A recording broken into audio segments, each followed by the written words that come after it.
Good evening, everyone. It's the Mount Juliet Board of Commissioners for August 9, 2021.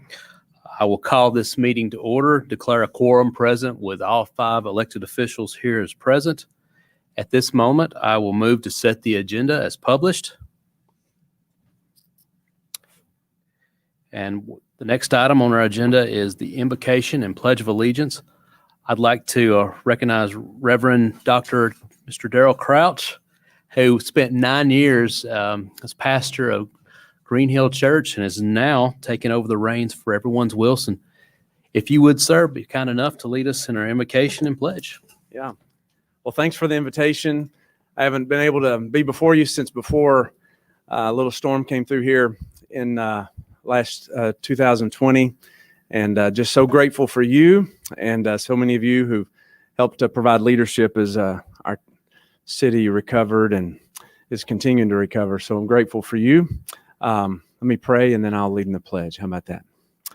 Father, we thank you that you love us the way you do. You've shown that to us in the sunshine and the rain, your faithfulness, the way that you sustain us, the way that you care for us.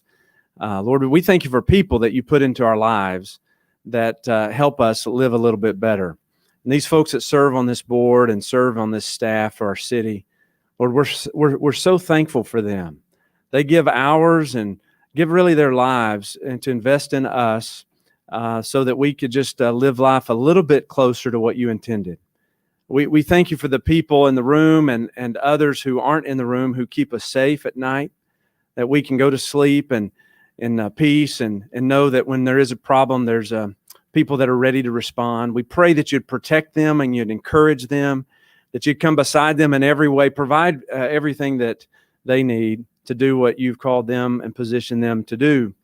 And Lord, we know that our help doesn't come from the hills. Our help doesn't come from a White House or a Congress House or a State House or even a City Hall. Our help comes from you. So we turn our hearts to you tonight and we trust you to do a great work. In Jesus' name, amen. If you'd stand with me. I pledge allegiance to the flag, the United States of America, and to the republic for which it stands, one nation, under God, indivisible, with liberty and justice for all. Could you take just a moment to tell us just a little bit about Everyone's Wilson? Yeah, I won't take good things going on. I appreciate that. Everyone's Wilson is a coalition of churches, businesses, nonprofits who working together for the good of every single one of our neighbors and for the transformation of a community.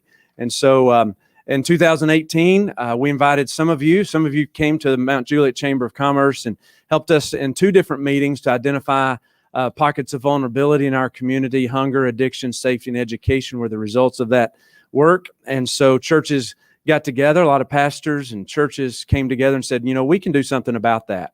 And so we began to organize and pray and work with people already doing good, already in those spaces. Drug-Free Wilco, for example, already doing great work. We don't have to reinvent the wheel. Our schools are doing great work. So we're going to come beside them in every way that we can to help them be successful. We believe that if a school's charged to help kids read and write and learn how to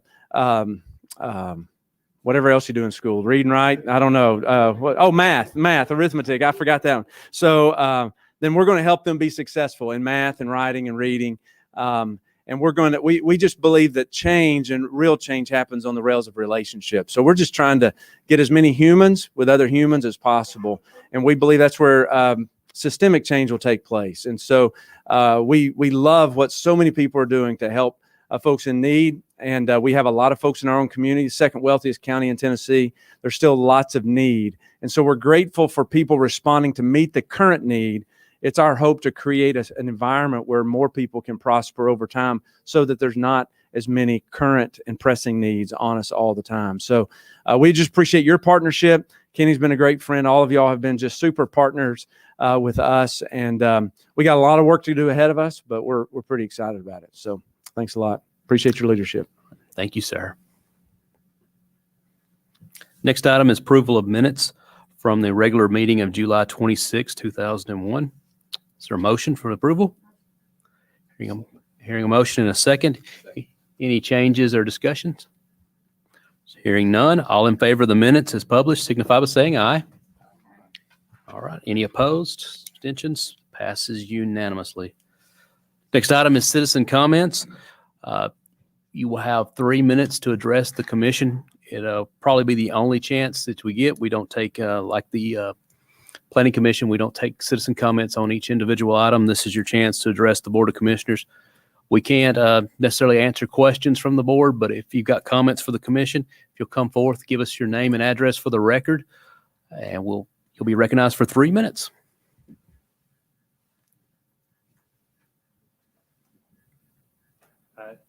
Nick Polk, 414 Silver Springs Lane, Mount Juliet, Tennessee. Commissioners, thanks for your time and consideration. And in the words of the late, great, tremendously great Marshawn Lynch, you know why I'm here.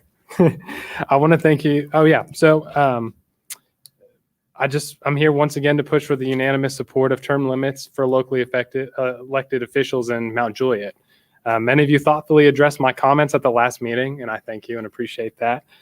Those of you that addressed my comments gave creative suggestions on what term limits could look like in Mount Juliet. And I would just like to suggest to keep it simple and go with what Commissioner Hefner had proposed for the 2 4-term limits for elected officials. This simple change to term limits would take some shuffling, no doubt, but it would not be burdensome to the citizens of Mount Juliet. And like I've said before, I believe term limits would only stoke the fires of creativity in our city. Nashville City Council has term limits. Knox County officials have term limits. In fact, Mayor Glenn Jacobs of Knox County is the state chair for U.S. term limits, which is an organization that is fighting for congressional term limits. In March of this year, the Tennessee House Committee passed House Joint Resolution 8 for Tennessee to join other states in calling for a convention to propose a congressional term limits amendment to the Constitution. So Tennessee is one of the states championing term limits at every level of government. So what's holding Mount Juliet, a city made up of officials who claim to be small government conservatives, back from joining Tennessee and leading one of the last bipartisan solutions of our time? Not only will your support of term limits give you the opportunity to put your money where your mouth is, but it will also set an example to all government entities across the U.S., as well as be a unifying healer in the division of our country. Thanks, Commission. Anyone else? All right, seeing none, we'll close citizen comments, move to commission reports and comments. This time I'll recognize the District 2 Commissioner, Commissioner Trevette. Thank you, Mayor. I'd like to first welcome everybody for coming here tonight. Great turnout for the folks that are not able to see the crowd out there. I would like to just remind everyone, just as we are starting to see the school buses back out in our neighborhoods, for me, in my house, we tend to either drop off the kids, but at the same time, we're fortunate enough to be able to have that ability. But seeing so many kids out each morning and cars still not taking that opportunity to slow down and pay attention. We have enough distractions in the morning. Some of us need our first cup of coffee or whatever that is, energy drink. But I would just like to remind everyone, slow down, pay attention to those orange buses or yellow buses, all depend on where you're located at. So I know I actually seen one of those the other day. I thought, what in the world? Okay. Anyways, but that's all I've got today, Mayor. That concludes my report. Thank you. Thank you, sir. District 3 Commissioner Scott Hefner. Thank you, Mayor. I've got a few things. It's been a busy couple of weeks. First, I want to wish my wife, I did this yesterday. Our anniversary was yesterday, so I wanted to publicly say happy anniversary, babe. I love you. We spent yesterday at the Grand Prix watching race cars go around a track, and Providence doesn't have anything on what I saw down in Miami or down in Nashville. So also want to thank everybody that came out for the Youth Sports Appreciation Day. That was absolutely a fantastic event. We did have a blasting town hall meeting last week. It was had some constituents from Woodridge that came out along with the developer, the blasting company, and the blasting seismograph company. Appreciate everybody that was in attendance. And I do thank them for the participation. I welcome any board member that's sitting up here, including the mayor, to come to any of my town hall meetings. I just ask respectfully that if you're in attendance, to please keep it positive and to contribute to the conversations. Do not come there with political agendas or promoting newsletters and websites. As far as blasting, there is a path forward. I spoke to our attorney, Gino, and I'll be addressing this at the PUD level within the Planning Commission approval process. So we do have a good path forward with regard to blasting. Full transparency, I listed my house for sale, 1007 Fairview Knoll Drive. You want to check it out online. A plug for my house. I will be moving into Vintage Station North, so I will become living in an apartment. So hope everybody will have a level of respect for me for doing that. So I know how we all feel about apartments, but in any event, have not decided where I'm going to move just yet. We'll see in 2022 where I end up moving. The full plan and intend to stay in District 3. So the folks that are in District 3 watching that just gasped, just know that I'm going to be doing my best to stay within my district. Thankfully, Mount Juliet police officer was involved in a shooting a few days ago. Thoughts and prayers are with him. I know he's recovering. So thankfully, it wasn't worse. Want to welcome all the students back to school, and I want to give a special shout out to my godson who is going to be attending WA Wright. I'm going to be going to his first day of kindergarten tomorrow morning, so looking forward to that. Last but not least, still working with Kelsey Glenn and some of the issues with draining. Recently had a meeting with Larry Kent. Seems like we've got another good path forward there with respect to resolving some of the draining issues that's going on. So a lot going on, District 3. Appreciate everybody. And you know how to get a hold of me. Email, phone numbers are online. So thank you. That's my report. Thank you, Commissioner. Next up is Commissioner Jennifer Mullelly from District 4.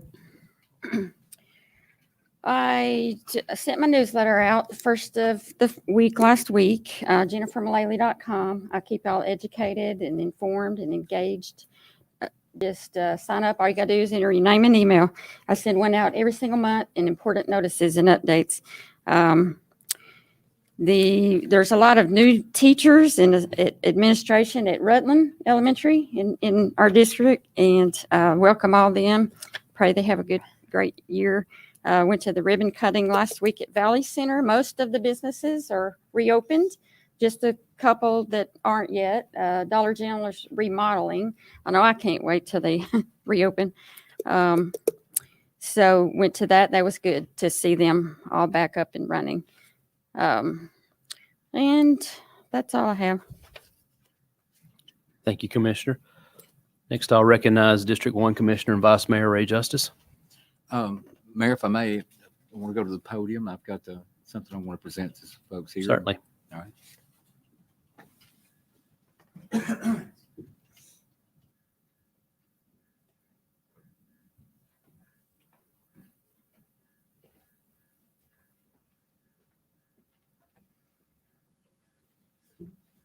Would it be okay to move this thing a little bit so I don't have a post right here? Hey, if it Is works Travis for gonna throw television, something? it works for the live audience. Yeah. He says it's okay to move a little bit. Is that better? Is that okay? Most of you know I grew up in Mount Juliet. Some of the names that we knew: Buell A.G., Charlie McCrary, some of Wayne Crawford, one of our mayors.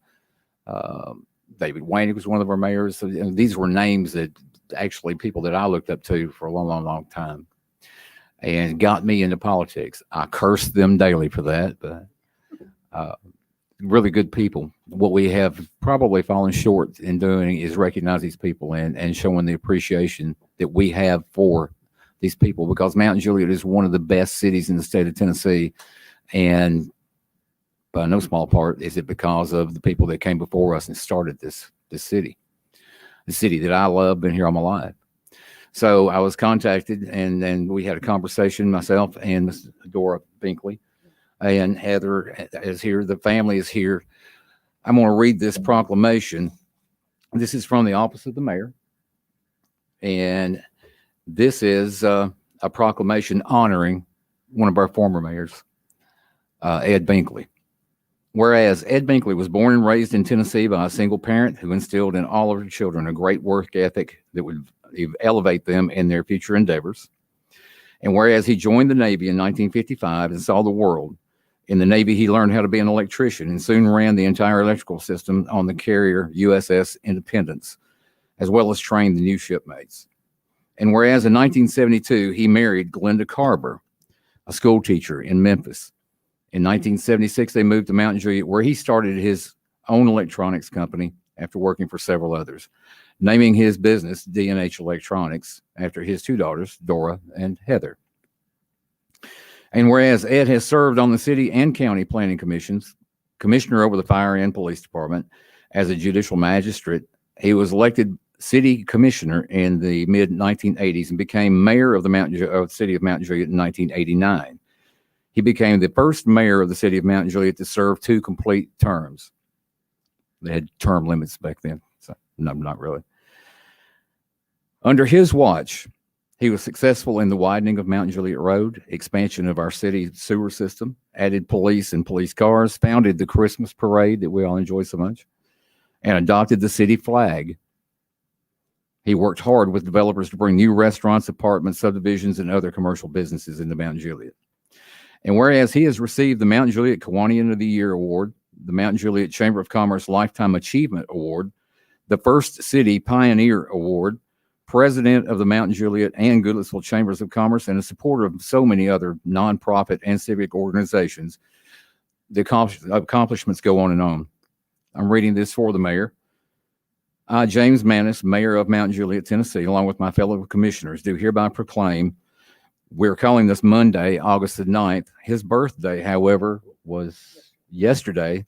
This will be changed. His date will be August the 8th. It will also be his birthday, and we will remember that as being Ed Binkley Day in the city of Mount Juliet forever.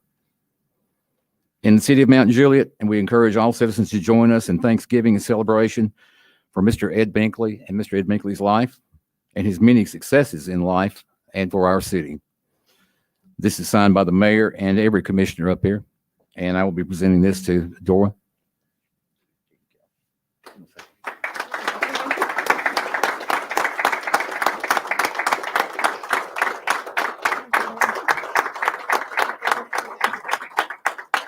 Thank you all very much.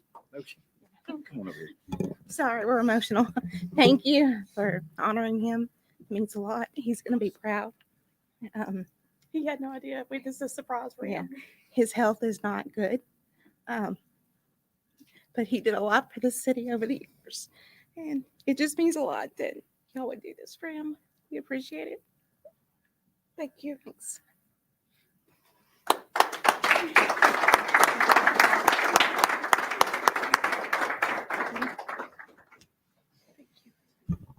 You guys, I know you probably dying to stay for the rest of the meeting. You don't have to.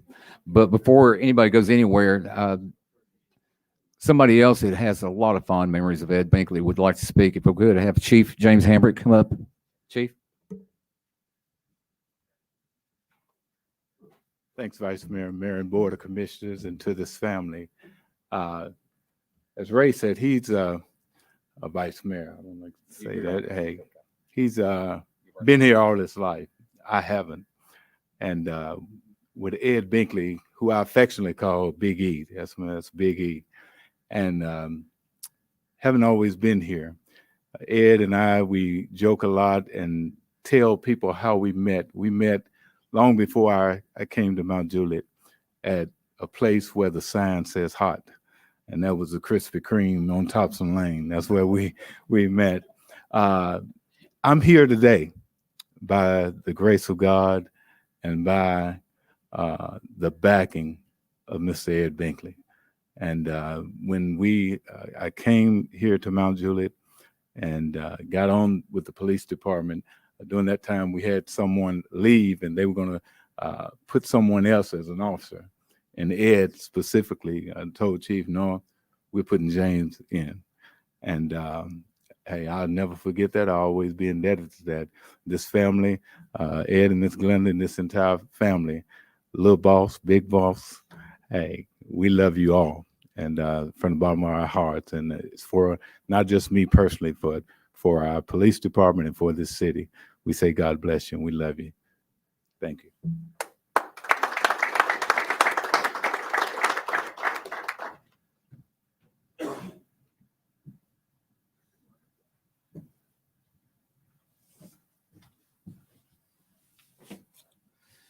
Want to thank you guys for coming out and let you know that your mom and dad are so very important to our city and very important to me. And those that have been around here for a long time know the contribution that he made to the city of Mount Juliet. And we love him, your mom, all of y'all. You're Mount Juliet, and we appreciate you. So now, that being said, if you guys want to leave, please, you're more than welcome to. Mayor, if I may, with the Yes, sir. comments. Not everything that we do in the city is wonderful and sweet, and not everything that we do brings us great joy. Things like I just did for our former mayor, Ed Binkley, that brings me a lot of joy, brings me great happiness. The altercations that we get into, the conversations that we have, not so much. I'm going to read a statement, and I will be passing around some things here for the commission to look at. Yeah. And I will also say in the course of this that it actually makes me sick to my stomach to have to do this. In June of this year, I received several screenshots of a Twitter account. I'm not on Twitter. Not sure how to operate it. So I'm not familiar how it all works. So I received screenshots of this particular account. I was able to verify the identity of the owner of the account as Jennifer Mullelly, District 4 Commissioner for the City of Mount Juliet. And after reading the posts, most of them were resent from the account after having been posted by various other account owners not associated with the City of Mount Juliet. The screenshots were described by the person who sent them as being racist in nature.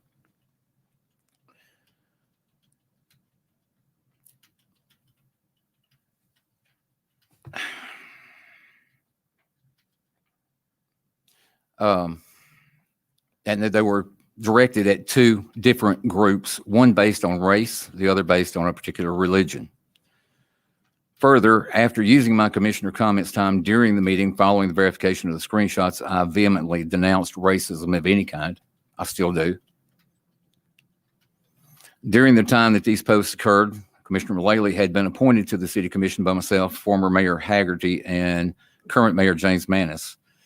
As she occupied this seat, she was running for the seat in District 4. One of her opponents at that time was Gerard Bullock. Gerard is a local businessman. He is an African-American gentleman with emphasis on gentleman. I contacted Mr. Bullock and asked if he was aware that this was going on while he was running against Ms. Mullelly, and he advised he was aware, but he chose not to make it an issue. After learning of the existence of these screenshots and discussing this with the city attorney, unfortunately, what we found was that the material does not rise to the threshold of an ethics violation. Our ethics ordinance deals with matters directly associated with the city commission, and using the position in a manner that is outside the scope of our authority. It does not address issues of morality, disgusting behavior, or moral turpitude. I took an oath many years ago as a law enforcement officer that I would defend the Constitution of the United States of America, the Constitution of the state of Tennessee. I took an oath as a city commissioner to do the same. And these oaths that I swore to, they don't expire. They don't go away. Our First Amendment gives the people of our country the ability to state opinions, to make comments, to post on social media without limits to some degree. Saying this, regardless of my opinion of the content provided to the City Commission and the public at large tonight, I will not be the person who proposes sanctions that would violate anyone's rights to free speech. However, I will be the one who asks for the Ethics Committee to convene under the guidance of our city attorney to make recommendations to update our city ordinance to better protect the citizens of Mount Juliet from hate speech while not infringing on anyone's right to free speech. It's a tall task, but I believe it is a needed exercise. Now, that being said, in August of 2018, our county commission had an incident very similar to this.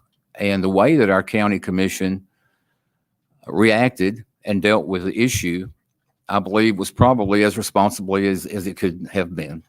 I don't see any other way for them to have done this. And I was actually very proud of our county commission when they did it. One of the county commissioners that signed off and did this particular resolution was my sister, Sonia Robinson. And I was very proud of her when she did that. I would like to add, nowhere in my life is there room for hate speech. Nowhere in my life, in my opinion, is there room for racism, for bigotry. And in my opinion, in the city of Mount Juliet, it's not welcome. And anybody who has that opinion is not welcome either and should leave. It won't be tolerated. It will be called out every single time. Mayor, if I may, when we get to the new business section, I have a resolution here that I would like to introduce and ask to suspend the rules at that point to add to the agenda. And I would ask that every commissioner on here would vote in favor of this particular resolution. It is a direct copy of the resolution that was passed by the county commission in August 2018. And I believe it is very fitting that we use it in our chambers tonight.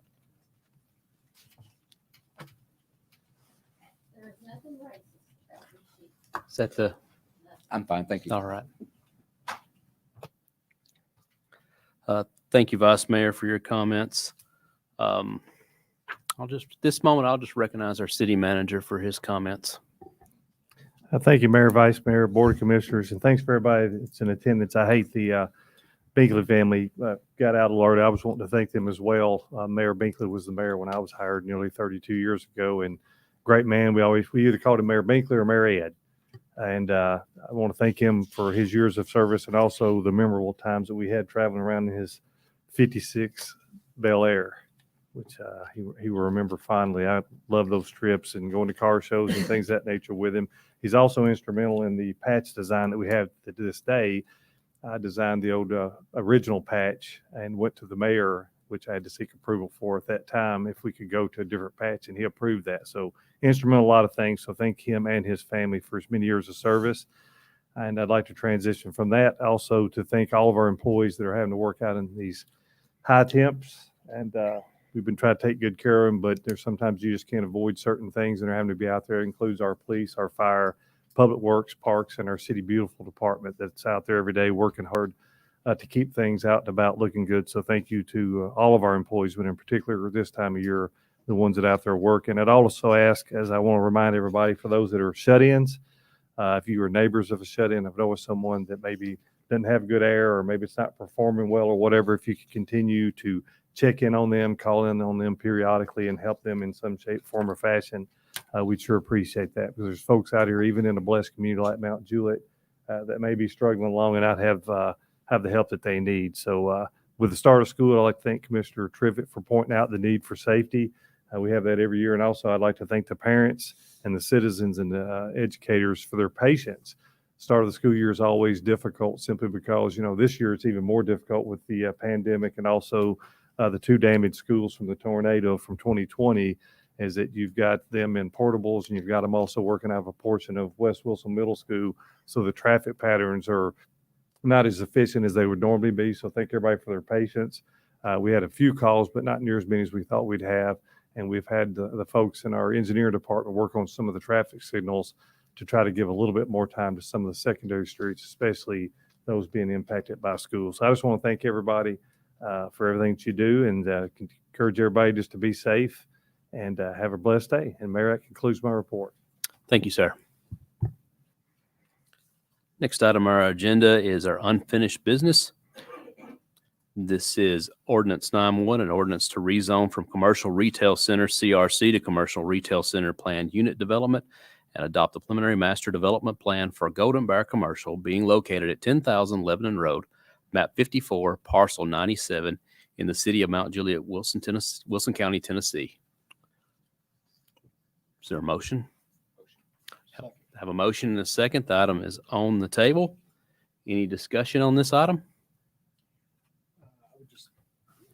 Commissioner Trett? Thank you, Mayor. I would just like to see if we can get the Planning Commission Director up. Just got a couple quick questions. Thank you, ma'am. So I know this has been deferred several times. Just wanted to see if there was anything like an open-ended item on the city side, that there's any concerns or. I think the issue is the right turn lane that's being requested as part of the plan. They have representation here tonight if you would like to ask them if that's something their client is amenable to. Yeah, that'd be great. Is that the only item before we? I think that's the only that's item the only that last item. has caused the delay. Okay. Mhm.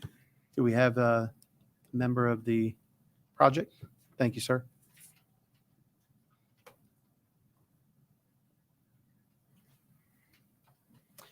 Evening, Joe Haddix, Civil Site Design Group, 2305 Klein Avenue. Commissioner, Ms. Hamlin is correct. In discussions with staff, it was a request to look at a what I'll call a slip lane on 70 that could be a median improvement to that intersection while the future TDOT widening project is coming along. So that has been the reason for the multiple deferrals. There's been some other stuff with the client, another facility that they had to deal with, insurance and a vehicular accident, not their fault, but that caused another delay. So Have we got that resolved yet, or is it still open? There's still some stuff we need to talk about. Yeah. Sorry. Well, it's okay. I guess we'll go back and forth. Go ahead. Say your part. So, So I can first of finish all, up. we met with the developers and come up with a kind of a plan. Unfortunately, I was not able to get here quick enough that I could meet before the meeting, come up with any specifics for that to propose to the commission. So that's kind of where we're at. And Mr. Haddix, I apologize. I wish I'd gotten here a little bit quicker than what I did. So and I understand. As far as a design for the slip ramp, there's a preliminary layout that we've done, gone back and forth with Public Works. Everybody seems to be in agreement with what the layout of that slip ramp would be. I think there were two items as part of that slip ramp that we had discussed previously. One being the traffic study for the project didn't recommend any improvements on 70 for this particular project. So it would be our request to perhaps use maybe some funds that the city, our understanding is the city's been obtaining funds as other developments along the corridor come in. They're paying in their contribution. Would it be possible to use some of those funds to offset our construction of that slip ramp for our client? Was one of the discussions. And then I think the second part of that had to do with their access to Golden Bear, which we had talked about at the Planning Commission level. Commissioner Hefner will remember. Kind of the same idea. At the Planning Commission, it was keep the entrance where it is on Golden Bear. had to do some widening. Again, that widening not recommended by our traffic engineer, but it was a request from the Public Works Department. Or move the access to Golden Bear further south, not have to do any widening on Golden Bear. Those were kind of the two traffic related things from our project. Now, the city has been very, Excuse me. Vice Mayor, do you have anything? No, my apologies. no, you're fine. So my understanding is I believe the city has been very helpful. I think the initial project was only requesting for 4 pumps and the city granted 8. Is that correct? Correct. Got a recommendation for that approval with the PMDP at Planning Okay. Commission. Yes, sir. So I think the city is trying to do whatever they can to make sure this project is kicked off as, let's say, productive as possible. And the owners are not wanting to help modify the roads to make sure their establishment is as efficient as possible. I wouldn't say they're not willing to help. No, sir. They're willing to do their part. We've deferred this now since June, so I would think they would have already come up with a proposed plan with the projects, the project manager. And we have a layout that Public Works is in support of with some minor tweaks. So the project does move forward. We could roll right into construction documents at that time with a layout for that intersection that we know would work. I think where we're looking at on the Highway 70 improvements, we're estimating somewhere between call it $150,000. Right, there's some curb and gutter, some paving. How much? Going 150 to 200 is what I'm running now. As y'all know, pricing these days is impossible, right? I mean, Sure. It changes tomorrow morning. It'll Yep. change, but best we could at the time. So, I think what they're looking at is, look, we're willing to be good members of the community. They want to be in the community, but is there a chance to use some of those dollars that these other developments have paid into the pot for their impacts to this corridor? Can we take some of that to offset what we're spending on ours? Well, I think that's the additional 4 pumps is going to help out the service, correct? The city had already kind of helped out with that. That's what I'm trying to get at, is that before I vote tonight, obviously this made to the meeting, it wasn't deferred again. So I did ask some questions earlier today. So I just want to make sure that it looks like to me the city is doing whatever they can to help out the project. Obviously, they can't take money from another developer to help your project out. So I'm having a really hard time. Is that what's going on? Okay. Please. Actually, we have, and it is actually a regular occurrence that we, especially in the PUD process, that we ask for money, or we are actually given money in the negotiation process to satisfy off-site improvements. Okay. So we've got several locations over there where those off-site improvements that are actually there's already been some money put into those funds to the hundreds and hundreds of thousands of dollars to offset the cost of the taxpayers. So that money is actually already there. And that's what we use that for. It's generally in the PUD process when we do that. Actually, it's only in the PUD process where we're allowed to do that.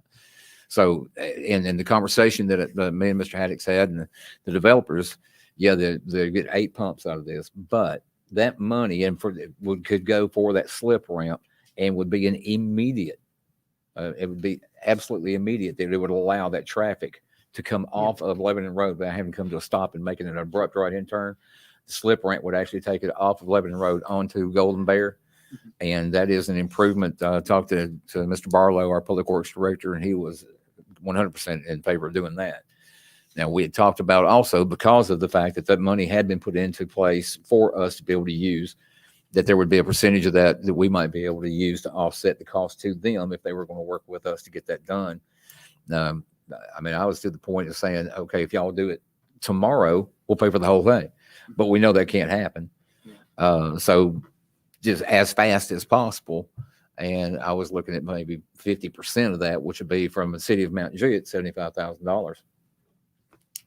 I'm a firm believer, if you're not 100% responsible for the impact, you shouldn't be 100% responsible for paying for the impact. That impact's going to come from Tuscan Gardens. It's going to come from Stone Hollow. It's coming from Jackson Hills. It's coming from Brashaw Farms, Woodridge, all of that going to the interstate on Golden Bear. So theirs is about 20 to 25%, but I've asked them if they would go ahead and pay 50%. Mr. Barlow's not here tonight. No, Shane's here in his, Shane is. and we were in the conversation earlier today to make sure that that was inaccurate. Yes, sir. Commissioner Hefner? I've got a question for Public Works too, as it relates to, I know we're talking TDOT, but all right, there's a widening that's going to take place at some point in the future. I'm trying to get a sense of when that's going to happen and relative to the development of this project.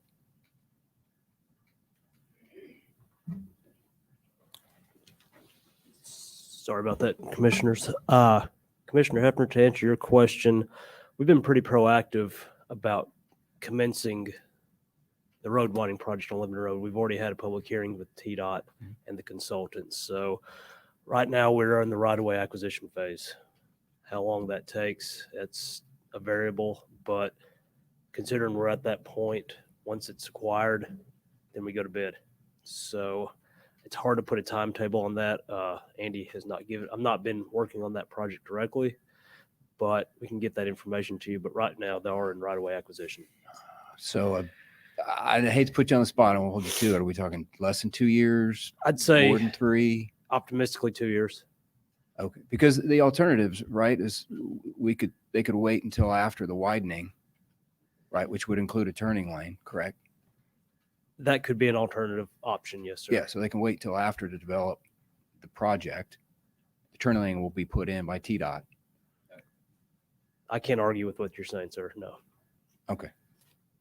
But we're going to wait 2 years, so. At Probably least. not. Well, that's just right away and plus construction design. It could be in excess of that. In all likelihood. Okay. I don't know if if the board thinks that's fair for development, but just the timetables. No, just point out there's another option. Yes, sir. Are we talking about a project? And I haven't seen a design for this. I don't think it was in the packet. I haven't seen a design for a turn lane on this.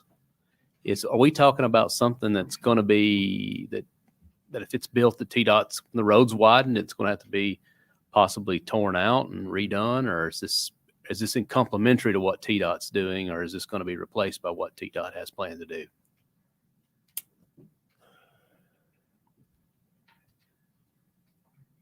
I would believe TDOT would work with what's out. I can't answer that question I have not seen the plans myself. I know right of ways come in. I guess where I'm going is I understand your question. I cannot answer. I don't know the answer to I that hate right to now. require a developer to spend money on something that's just going to be replaced within a year, 2 years, 3 years, and tore out. That's the question I'm asking.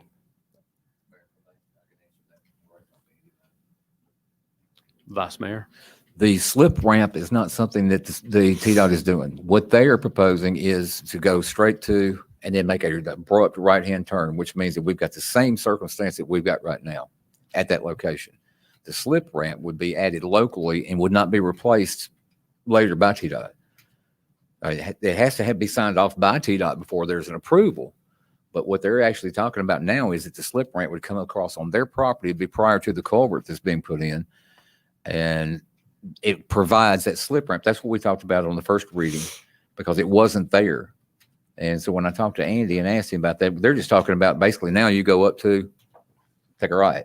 That's what's stopping the traffic now. The slip ramp is an alternative that will allow that traffic even today, if it were to be changed, allow that traffic to go up onto Golden Bear and out of the regular line of traffic that is slowing the traffic down all the way back to West Wilson Utility. We've got traffic backed up from Golden Bear right now all the way to West Wilson Utility District on Lebanon Road. That's a mile that is backing up every single day. And this would give us an opportunity to a whole lot faster go through and alleviate that problem. So how long a slip ramp are we talking about We're here? just talking about for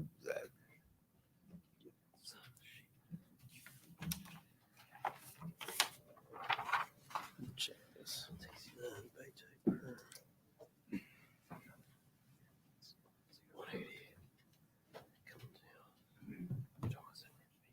About 700 feet.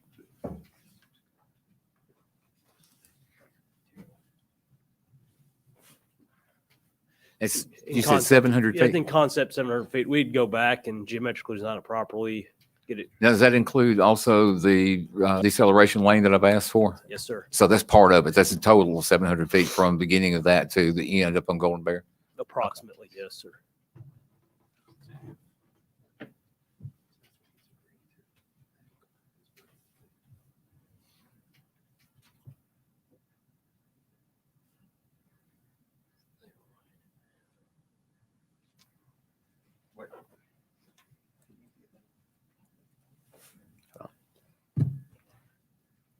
So has there any drawn plans for this? There was a sheet that was produced by Mr. Haddix. I think, didn't you bring something in to show us?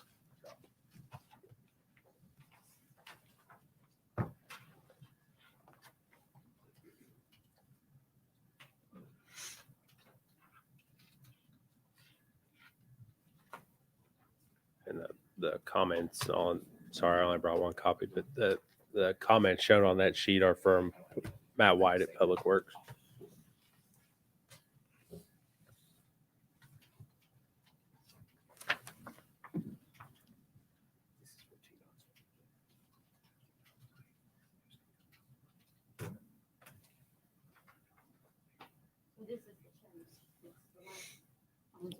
Commissioner Mullelly, Oh, sorry. Sorry. your mic's on. You can ask now. Oh. So these are the changes here in red. Correct, Since the that- last plans that we saw, right? Yes, that would be the addition of the slip ramp, coordinated with Public Works.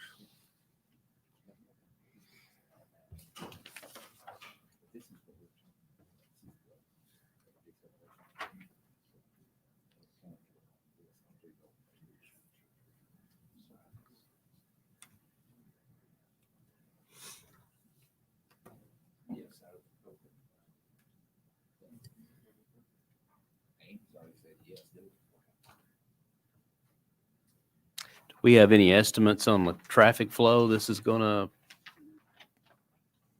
move, or how much is gonna leave? Will this end the backups?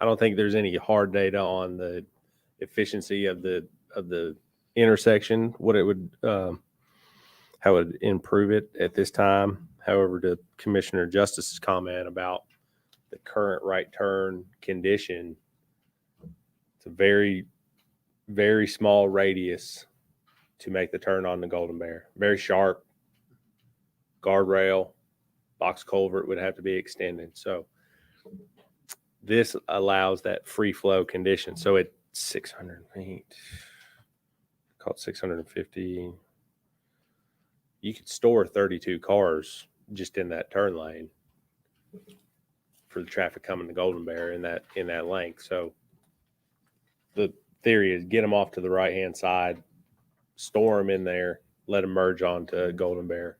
But we haven't assigned any data to see if it takes the intersection from, a D to a C level of service, primarily because traffic study was done prior to the request.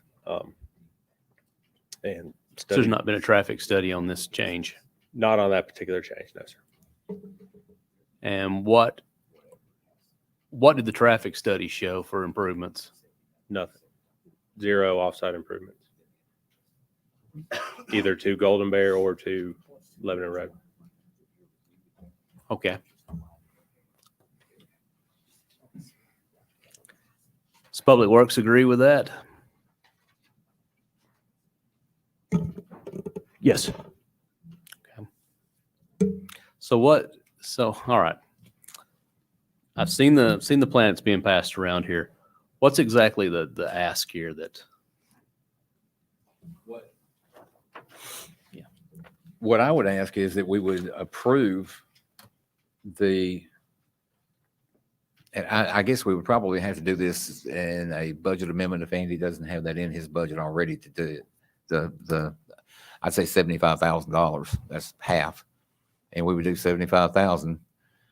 And I don't know, Mr. Marchetti, how would we word that so that that came out of existing funds from developers?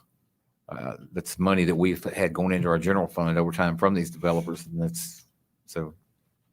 If there's a specific fund, which I know there is, set aside for these types of improvements, then that would be the approval subject to those funds being available. Okay. And then alternative, if they aren't available, I guess the developer is required. So now there's another Ready to part of build. this also that I want to make sure that everybody's comfortable with, and that is that the section on Golden Bear, there has to be that queue. There's nothing changing as far as what the planning commission approved on Golden Bear. Is that correct? Mr. Haddix?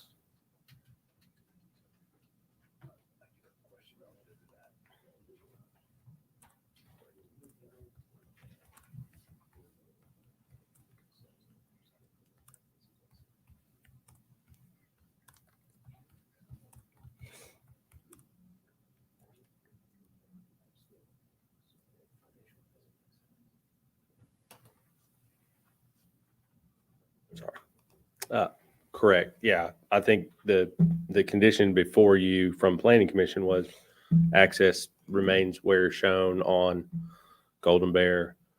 There are some widening improvements that need to be done to Golden Bear, or the access moves south on Golden Bear. No widening necessary. Shane, is that your understanding as well? Yes, sir. That was agreed to at the planning commission. Okay. Have you made a decision Okay. on that access point? Are you finished, Carl? No. Here you go, Commissioner Hefner. Have you made a decision on that access point coming off of Golden Bear? Yes, sir. We want to keep it where it's at currently, in the middle, because the thing with we're having a convenience store with we're trying to bring a restaurant and everything to serve the district over there.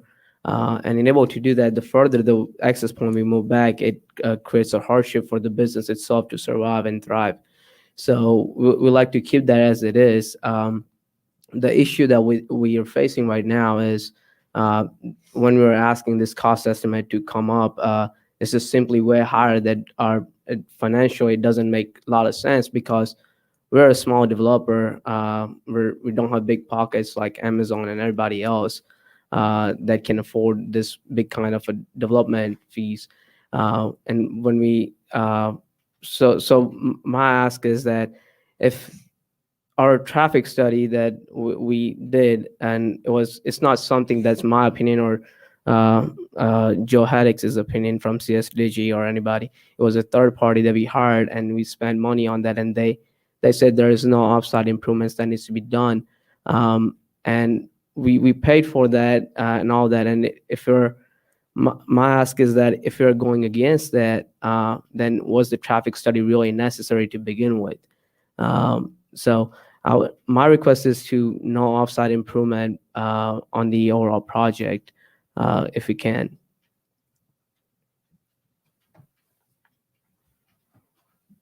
That answered my question. Thank you.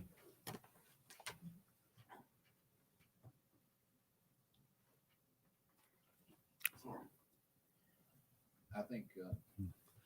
Yes, sir. Go ahead. No, sorry. Mr. Marchetti's rendition, if you will, of what we need to put into that would be an amendment. Is that correct, Mr. Marchetti? So what we would do is make an amendment that the city would put $75,000 from a fund established for offsite improvements.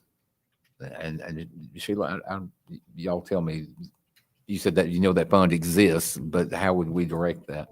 Do you know, either one of you?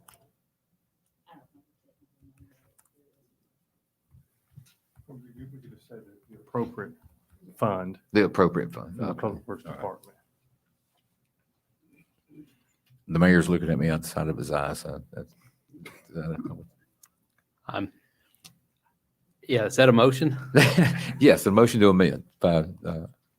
What exactly is the motion again? What Mr. Marchetti said. Contribute $75K from the fund established for offsite off-site improvements from the appropriate funds, subject to availability. For a ramp at Golden Bear. Yeah, on for the Lemon slip Road ramp at Golden Bear, right. Should we put in? So, all right. So your motion was that the city contributes $75,000 to a slip ramp. Is that simply what it is, just out of the appropriate fund? Correct. Out of the appropriate funding. Okay, so that's your We'll get the motion. name. Sorry? I'll get the name tomorrow. Okay. Put it in the minutes. So that motion's on the table. All right, we got a motion and a second. Commissioner Trevette. So my question would be is if the city picks up this 75,000, the project will also handle any additional cost to that. Is that correct?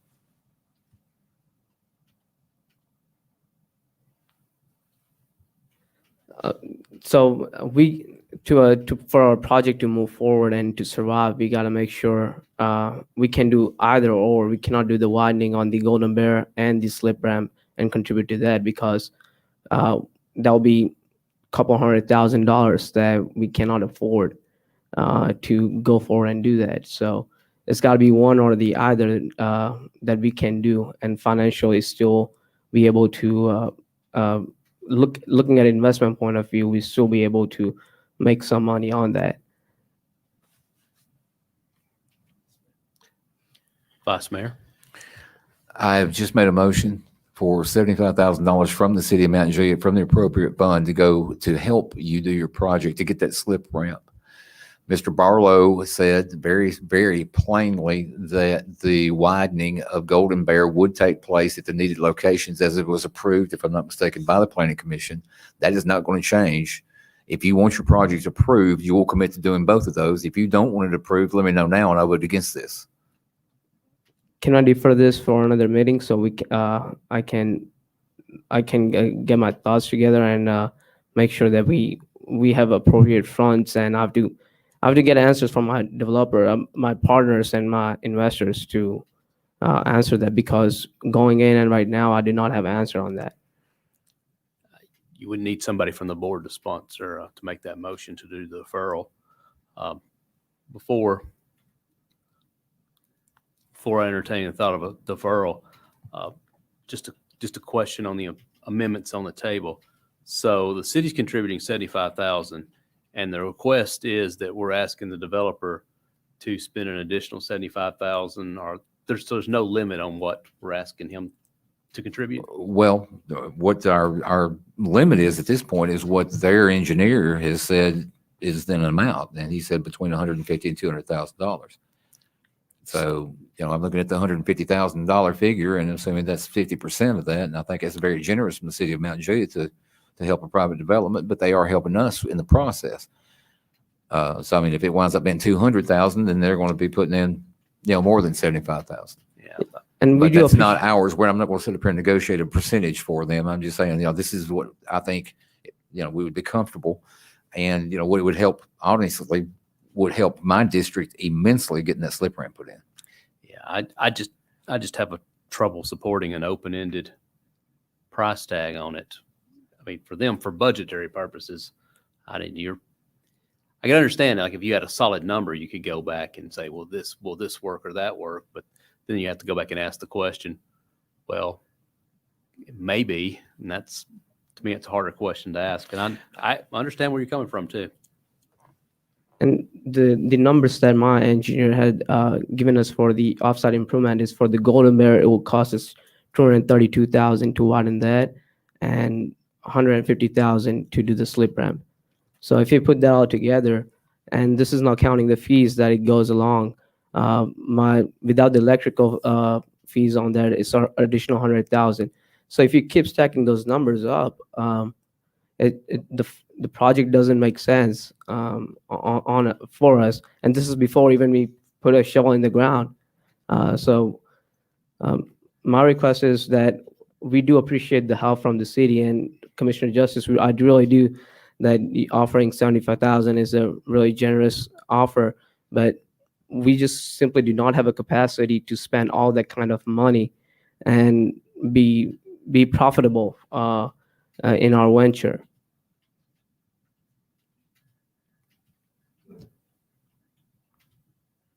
Did you have a comment, Uh, Commissioner Hefner? I want to belabor this point. You can wait until after the widening of TDOT. It's going to be shorter. It's not ideal, but you won't have that. I'm sorry. He can wait till after TDOT widens that road and puts that turning lane in there, which is not ideal. Or you can move your access point further south on Golden Bear. So if you move your access point further south in Golden Bear, you don't have to. So I know, sir, what you're asking, but it's simply, it doesn't make sense for the business because that's about 500, 600 feet away. I do get what you're saying and helping on that, but if it's a matter of a couple of years and going through that route, the thing is that if our project impacts, right, which our study says it doesn't, the traffic study. So my ask is that we can do, if with the city's help, I cannot simply afford both of the expansion on that. Or I need more time to think about that and probably work with you guys and see what we can do on that. Because all of these things, when we're going along, it was brought to us at a later date because I closed out my property at the very last minute as far as I can stretch it out. And after I make the investment, I'm kind of stuck with it either or side. So it's if this doesn't work out, it negatively impacts us as a developer, and can't do anything on that. Yeah, you got the floor. yeah, I may support a deferral on this. I'd really like to see some plans of what TDOT's proposing to do with the widening, and also some plans. I think we have one that's being shuffled around here to take a look at that. Do we need to vote on the amendment first? It's on the floor, but I mean, it doesn't have to be, as long as we get a deferral request, that'll supersede the vote on the amendment. Are you finished, sir? I'm done. All Thank right. you. Okay. Vice Mayor? I want to make something perfectly clear. We've been waiting 4, 5, 6 years. We've been actually waiting many years where they went 4 lanes to 2 lanes. And what I was told by one state senator, this is the forgotten section of the highway. We got forgot. And we have got traffic backing up now a mile, sometimes 2 miles. If there's a wreck, we can't wait 3 and 4 years to see what TDOT's going to do. We already got the plans on TDOT. We know what they're going to do. They're going to take it to 4 lanes, and you're going to have to make an abrupt right-hand turn, which means you're going to have to stop before you make that right-hand turn, which is doing exactly what it's doing right now, which is stopping traffic. This is the only answer that we've got that immediately eliminates, and it's not going to be replaced by TDOT at a later time. Now, we're offering these folks an opportunity here, and we're offering to help them, and this is the reason we've been collecting funds for off-site improvements all these years. None of that's changed. We're going to continue to do that. So, I mean, if they're not willing to go ahead and move forward on this, if they're going to be 3 years down the road before they move, I'm not interested in doing anything for them at that point. This is only to expedite the traffic that I've got to contend with in my district for the people that are going east on Lebanon Road and trying to get onto Golden Bear. That's the only reason I'm even suggesting any of this. And if that's not going to happen, I'm not interested in any of this happening.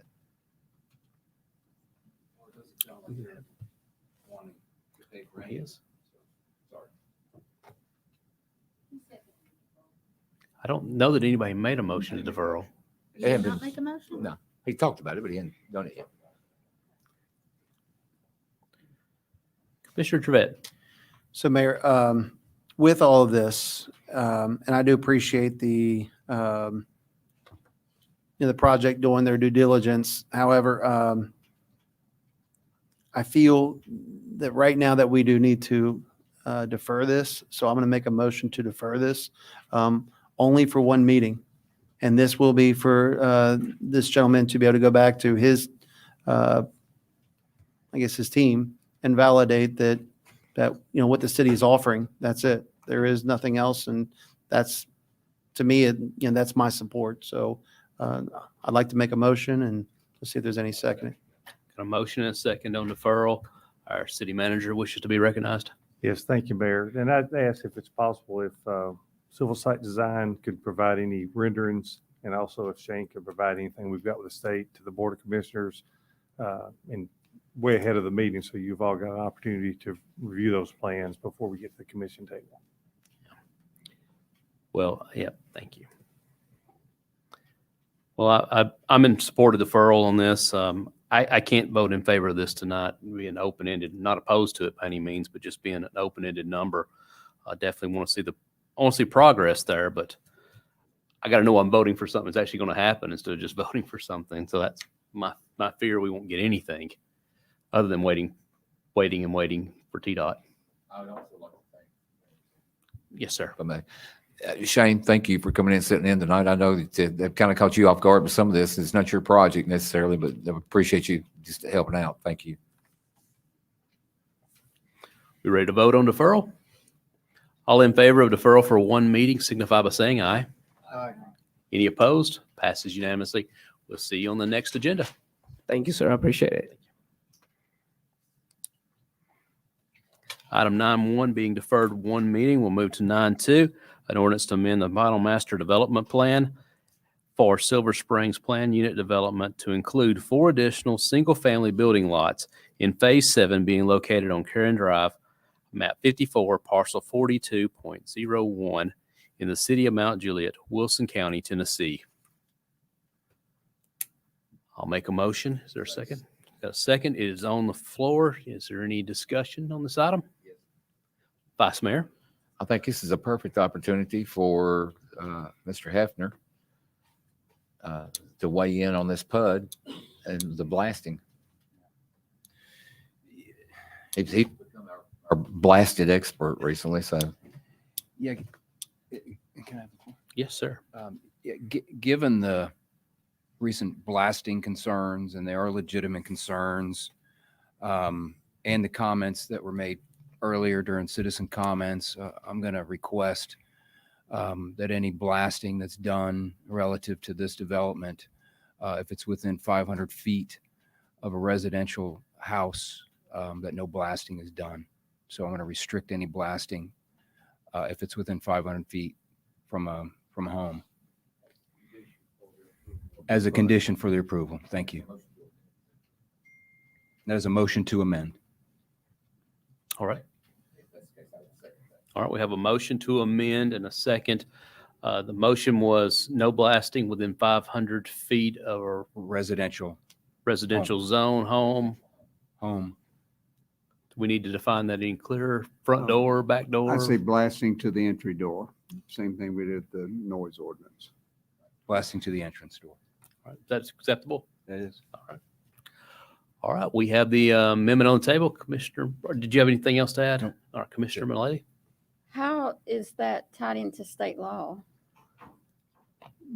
We're not restricting the blasting under the state law. They are asking for a PUD approval, and as a condition for the PUD approval, we're requiring them to limit their blasting. And they can accept or reject that. And then it's an agreement. Okay, but It's not us passing a law saying you can't do any blasting ever, or anywhere, or within 1,000 feet, et cetera. This will be by agreement with them, and they can agree or not agree. okay, so state law is 300 feet. So if the city puts it in the PUD requirement, they can't come within 500 feet. That's not, We're not changing the state law. This is just a requirement for PUD approval. Same way if you say you need a road to come in here, if you want this approval, or we're going to ask you to move all your garages to the side, or we want you to have such and such facing, or we want so much mixed use or not mixed use. This is just a requirement for their PUD approval, as opposed to a blanket statute, which opposes or changes state law, which we can't do. We're not changing the state law. Does that make sense? Yeah. right. Fire Chief Luffman wishes to be recognized. Yes, the 300 feet mentioned was for pre-blast surveys. It has nothing to do with the activity that goes on. Once the development is passed at all levels at the city level, then the state regulations and everything for blasting or site preparation will be followed at that time. Commissioner? So that's outside the 300 feet. So there wouldn't be any pre-blast survey to be done, right? They would still do pre-blast surveys within the 300 feet. But if they can't blast within 500 feet, then isn't that within the, I think where we're going is this effectively would stop blasting on those lots. That's correct. And which leaves a couple of options, I think, obviously on the table. Lots won't be developed. Or and of course, this making a change to the PUD's going to impact any existing construction going on inside this neighborhood. Am I correct there, City Attorney? I think that's right. So this would impact any existing construction in the neighborhood. They will either, I suppose at that point, ask to appeal to the Board of Commissioners again for this, if there's a process for doing that, or they will find an alternative way to get rock out of the ground, which won't involve blasting and perhaps a jackhammer beating all day long, or drills. There's other ways to get it out. I'm not quite sure which is worse or which is better.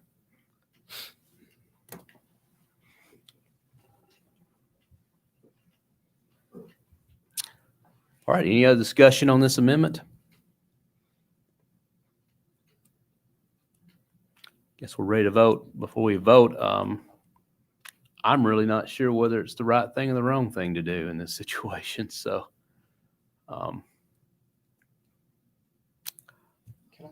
yes, sir. Mayor, I'd just like to ask the attorney, has this ever been implemented on any other project within the city? Not that I'm aware of. We, Oh, Vice And- Mayor. look Well- to one of the old people here. Yeah, one of the old folks is going to answer that question for you. Actually, yes. In 2005, the city of Mountain Juliet required the person who came in and put the sewer lines in the north section of town over there, and they required them to they were not allowed to blast in putting those sewer lines in because of the proximity to the residences. And I don't know if there was actually a linear foot that was attached to that. It was just a matter of you're not going to blast. And they came in with the biggest claw hammer thing I've ever seen in my life and broke it about 37 times that I know of just on my street alone, going through the rock. So yeah, there is actually a precedent been set for that by the city of Mountain Juliet. So, Yes, sir. so I guess my next question would be is that if we open up this door to every homeowner that comes in and is concerned about the blasting, obviously that's the whole purpose of what the state mandates. And also this was also what the insurance is for. So, and the seismic graph testing. So there's a lot of things that take it in consideration that we're now implementing something more, again, authority having jurisdiction. So I'm really, Well, this is, now you say open up the door to anybody asking for it. This could I only, understand. this can only be captured under the PUD process. correct. Go ahead. Go ahead, Commissioner Hefner. Again, there are other alternatives to blasting. Granted, they're going to be noisy, but a jackhammer I don't think is going to damage somebody's foundation or destroy a pool or crack a wall or bust a window. I think the alternative of some noise going on throughout the day, I think is probably more palatable than the alternative of, somebody's foundation getting destroyed. So that's what this is about. And we do it at the PUD level. Like our attorney said, we're not changing state law. We're restricting it on the PUD. Vice Mayor. I also want to remind everyone that our job is to take care of the citizens who live in Mount Juliet currently. We're not breaking any laws by doing this. We've been assured of that by our city attorney, and I have absolute full confidence in his abilities to keep us out of trouble. Yeah, I saw that, by the way. But again, our responsibility is, Miss Angela, and the folks that live here currently, that we make sure that their quality of life is something that we preserve. And this is a way of doing that. I think it puts us in a good position, and also sets a standard that we can adhere to and move forward if we need to. And as I said, and thank you for bringing it up, because it reminded me that we actually have set a precedence for this, by the city of Mount Juliet doing this in 2005. So it's not something we've not done before. One last thing. Commissioner Mullelly had asked to be recognized. Vice Mayor and myself had a conversation about Wintry Pines, which is in his backyard. I had a concern over the blasting, and you said you didn't want to hear a bunch of jackhammering going on all day. You would rather them blast and get it over with. Let me get Commissioner Trevette, and then I'll recognize you. No, and I mean, like, all I was just going to state, just because of the fact all homeowners are here tonight, some of them, not all of them, but that's going to be the other factor, is just taking into consideration of between 8 to 10 hours worth of jackhammering, or what other options that they would be putting out there. So, but again, we are looking at the foundations, the cracks that could be potentially obviously covered with the insurance company, or if there was other things out there. But again, of dealing with this, if I was next door to it, just a lot of things to take in consideration. So I just want to make sure that was stated. Obviously, everybody's house had to have some type of development to begin with in order for us to move into our properties. But, the jackhammering, the hammering, or the blasting. So that was just a thought there. So that's all my comment was. Thank you, Mayor. Thank you. Vice Mayor. The conversation that we had about Wintry Pines is, if they were next door to me, I didn't know if that would be something I would want to listen to with all the jackhammering. Then that conversation went over to the Carriage Trail third phase. And that was when I told you that it was actually in my backyard and I was having to listen to it, and also got the benefit of the wonderful booms that went off also next door to me. There was a considerable conversation took place, but you're characterizing it as actually only one piece. I begin to kind of see that as developing as a habit. We are not going to impact the people who live in our city adversely by bringing in more people or more development into our city. Now, if you've got a problem with blasting, which I thought you were on board with this and wanted to go to the state of Tennessee and go hold signs at the Capitol and all kinds of stuff, evidently now you're changing your mind. Is that what you're saying? Because I'm missing something here. You finished, Vice Mayor? Commissioner Mullelly. Okay, I have a blasting accountability resolution that I brought to the table it was a request. It wasn't law, because we can't set the law. It was a request to send to the Tennessee General Assembly, asking them to do further research and on the homes that are damaged, specifically outside the 300-foot perimeter that they set. And because I don't know how many calls that I've had with pictures of people outside the 300 feet with damage. So it was a request to send to the state to ask them to not only to do further research on the homes being damaged, but also consider extending the 300 feet. It got deferred. We had a work session that I organized. We had the state fire marshal here, who's in charge of monitoring and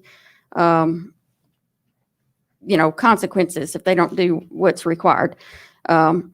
He stated that he didn't feel that there was any further research that needed to be done. He didn't feel the laws needed to be changed. He felt they were fine as they were, but he doesn't set the laws.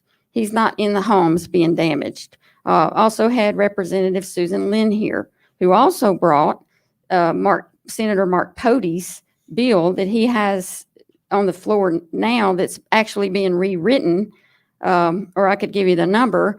A lot of everything that I had in my resolution, Senator Pody has in his bill, plus a lot more. So anyway, when I brought it back to the table the 1st of July, it got 0 support. So what does that say to me? They're not interested in blasting accountability, because what needs to happen is the state laws need to change. Would this resolution have done anything? Maybe, maybe not. You don't know. But the more pressure, the way I see it, the more pressure the local municipalities and counties put on the state legislature, they can take notice, because what happens, they got all these lobbyists in this industry up there whining and dining them. And the way I see it, they protect industry over homeowners. And I think that needs to change. So, Let's really stay on topic. speaks volumes that they did not support this. So I want to do something about the blasting. I don't like the blasting, but at the same time, what you had said before I brought that up was in total contradiction, because you said you don't want a bunch of jackhammering going on in your backyard. You would rather the blasting go ahead and take place and get it over with. That was my only point. Well, since I'm being falsely characterized as supporting blasting, I was glad your resolution didn't get a second, because I didn't want to be on the record voting against it, because I sat through the same work session and the guy went through it point by point and told you every one of them had no meaning with the research on it. And I wasn't going to sit up here and cast a yes vote to sit there and do something, because it was literally the definition of symbolism over any substance. So I'm getting a little tired of the no one supported it but me act. Vice Mayor. You're good. Move on. Actually, I'll call for question, please. Any other discussion on the amendment? All right, all in favor of the amendment for 500 feet, no blasting within 500 feet, signify by saying aye. Any opposed? Nay. All right, and now back to the ordinance as once amended with the amendment in there. Any other discussion on the ordinance as amended? All right, all in favor of the ordinance as amended, signify by saying aye. Any opposed? That passes unanimously by my count. Our next order of business is 9.3, an ordinance to annex into the corporate boundaries of the city of Mount Juliet approximately 1.1 acres being found at 8899 Sundersville Road, map 32H, parcel 18, and being located within the city's urban growth boundary. I have a motion and a second. The item is on the table. Any discussion on this item? All right, all in favor of the item signify by saying aye. Aye. Any opposed? Passes unanimously. Next item is 9.4, board appointments to the cable TV appointed by the mayor and approved by the city commission. I'm nominating John Cody, Preston George, and Jackson Gallagher. I will say before the commission votes upon these that I've had some questions about if I've nominated somebody who wasn't eligible to serve on it. Everybody I've nominated now in the past have all been eligible to serve on any committee, so I just want to settle that right now. But any discussion on these three items? Do we need a second on appointments? All right, we have a second. Commissioner Mullelly.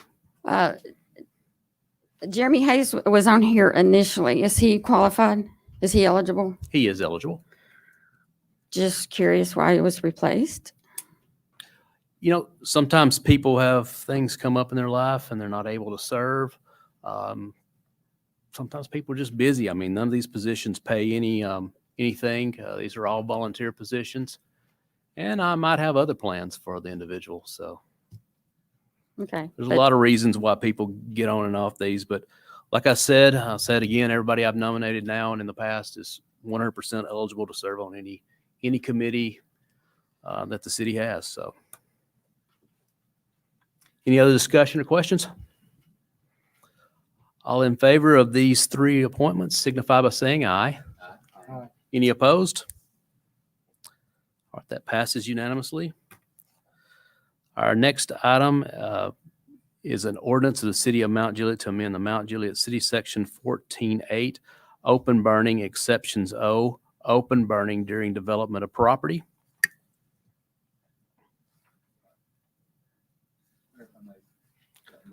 Motion, and I'll second, and Vice Mayor. For discussion purposes, one of the things that I found is that we did not have the necessary TDEC permits in place that would have given us an exception to be able to make, for us to even be able to say yes or no. So we've actually done this, and by grace, I guess we got away with it by going out to a developer and saying, hey, you got to stop. You can't do that. We have no authority to do that. This is set by the Tennessee Department of Environment and Conservation, and they solely have the ability to stop somebody from burning or allow them through permit.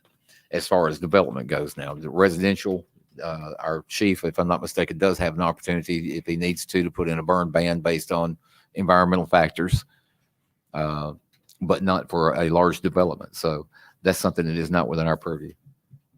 So I would ask if that we not pass this and not just based on that. So motion to defer indefinitely. Correct. Second. All right, got a motion on the floor, seconded. Any discussion on the motion to defer indefinitely? All in favor of the motion signify by saying aye.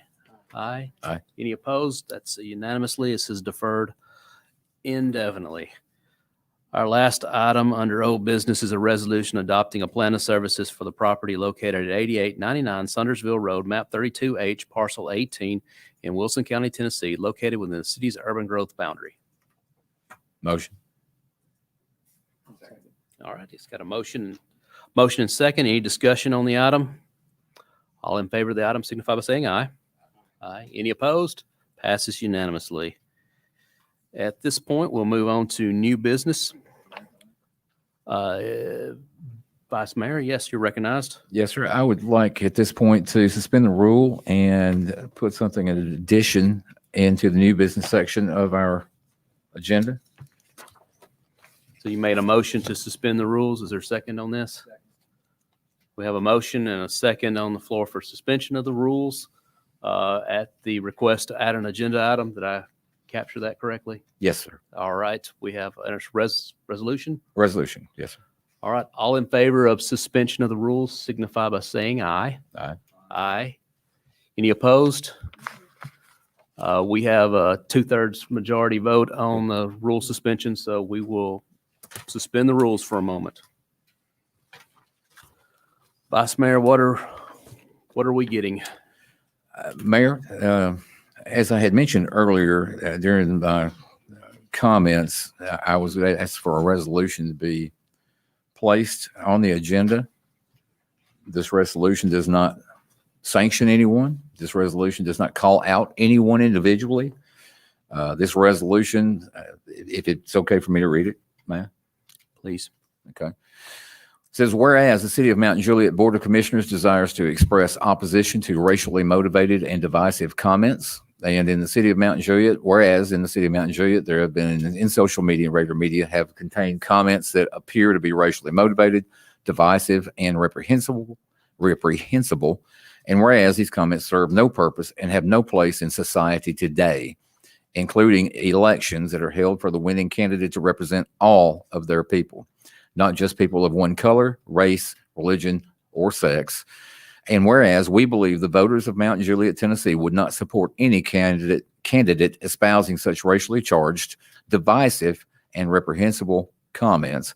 And whereas while the Board of Commissioners has limited options in dealing with any comments like this, but one of the options available to them is to speak out loudly and clearly in opposition to any such comments, and anyone who makes such comments, especially a candidate for office to represent all of the people. Now, therefore, be it resolved by the Board of Commissioners of Mount Juliet, Wilson County, Tennessee, that we hereby express our opposition and do not condone any racially motivated, divisive, and reprehensible comments made by anyone, including candidates for elected positions, which are designed to serve all of the people of this, and it says county here, but we would substitute the word city.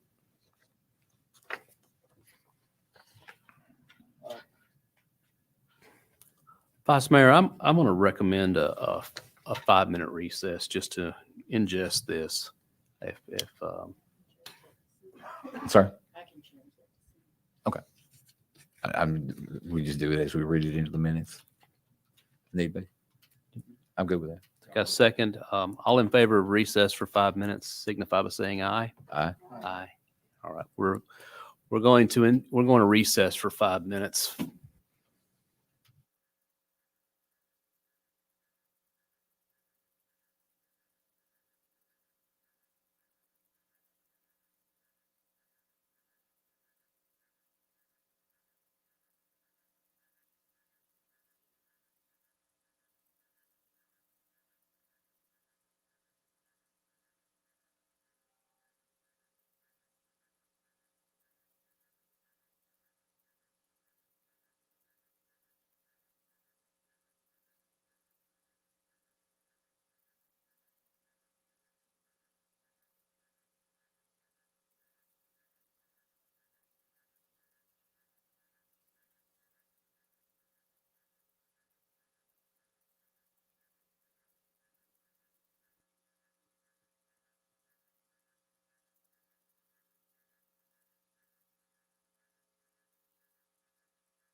Okay, I'll call the meeting back to order from our recess. We are back in order under suspended rules. Vice Mayor, did you have any other thing to add on this before I open it up to the floor? Mayor, I'm not sure this is appropriate, but I have a feeling I know where this is going. And I don't want to limit debate on it, but at the same time, we've got a lot still left on the agenda tonight. I don't know that anybody should be able to or should want to spend a lot of time debating whether this is a good resolution or not. But is there a way that we could keep our comments brief? Yeah, you can make a motion to limit debate if you like. I would like to make a motion then if we could limit debate to 2 minutes. Perfect. All right. We have a motion and a second on the floor to limit debate to 2 minutes. All in favor or any discussion on that? Commissioner Mullelly? Well, Vice Mayor can come in here and throw something on the table that wasn't on the agenda and motion to suspend the rules, which obviously passed to push forth his agenda. But he knows I want to speak on this ridiculous allegations, and I want to suspend the rules as well when that's taken care of. So that's what he's wanting to do, is he wants to silence me. All right. It's clear. All right. Any other comments on the motion to limit debate? Yes, sir. Well, if I can amend to move it to 5 minutes. All right. That's the typical 5 minutes that we have for our opening comments. I think that'd be fair. All right. We have a motion second to suspend, limit debate to 5 minutes. Any comments or discussion on that? All right, all in favor of limiting debate to 5 minutes, signify by saying aye. Aye. Any opposed? Aye. So I believe the count was 3 in favor of 5 and 2 opposed. So I think our debate is now limited to 5 minutes on this item. Who would like to be recognized? Commissioner Mullelly. Okay, first off,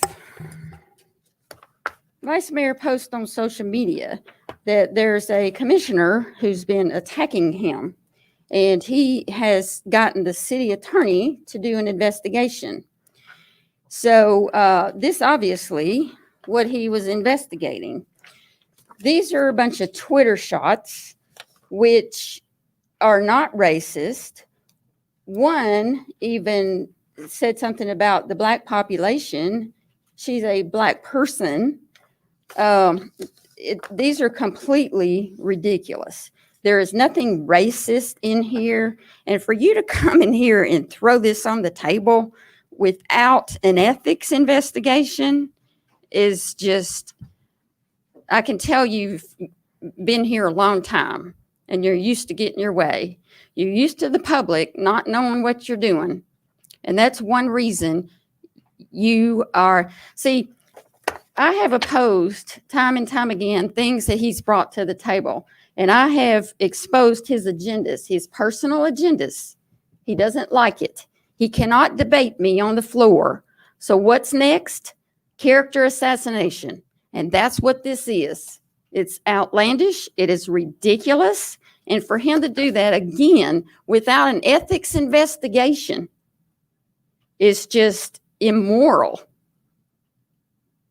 And I don't even know about the legal ramifications for it, because these are accusations with no basis. Gino, what are my rights? You're exercising them now. I didn't conduct an ethics investigation because it didn't rise to the level of an ethics violation. That's what my response was. He said he got the city attorney to investigate. He made an ethics complaint, which was, and I reviewed it, and I said, there's nothing regarding a violation of our ethics code. Okay, so I'm not in violations of an ethics code, but yet you choose to print these off and bring them to the table? You're low. You should be ashamed. You literally should be ashamed.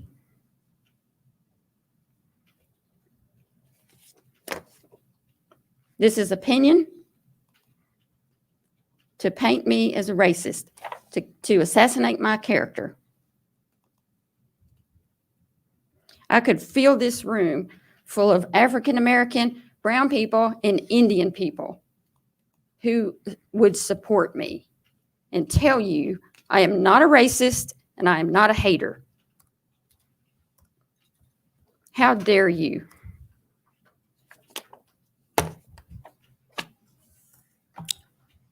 Thank you, Commissioner. Commissioner Trevette. Thank you, Mayor. I guess I really don't have a question, but I do have a comment, which, when I threw my name in the hat to step into this role to backfill my District 2 Commissioner, I made a promise that two things. One, I would go ahead and make sure that I got all the information before I vote on something.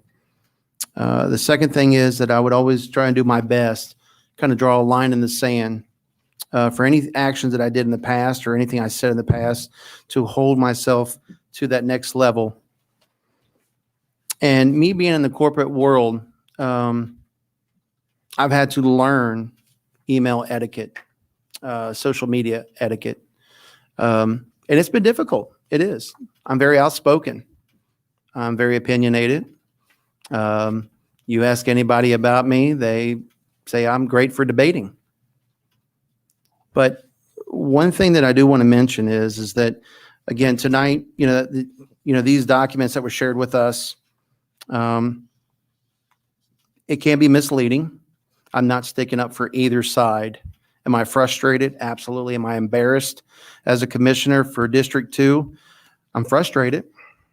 And I appreciate the mayor taking 5 minutes tonight to let us all digest it. But for me, one thing I had to realize is that if I'm having a bad day and I send out an email and I expect one of my constituents, my neighbors, my family member to read it, I don't know what their attitude is that day. That email could be misleading and it can be misinterpreted. Now, obviously, these snapshots do not tell the full story because I can't see the second line or the first line. Is it frustrating? Is it misleading? Absolutely.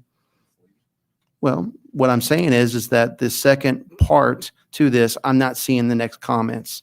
That's where I'm saying that there's a missing gap. That's what I'm saying. And I'm not sticking up for either side, Vice Mayor. I'm just stating one thing, is that I'm frustrated tonight because I think our city is much better than this. We are. We are united.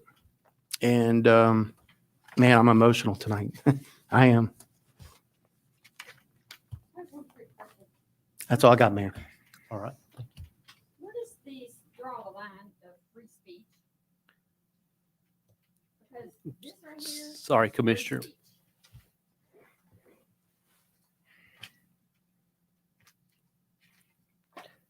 Does anyone else have any other comments?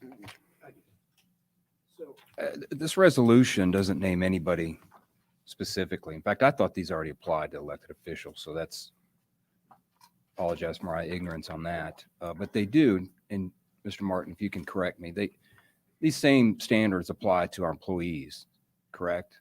Yes.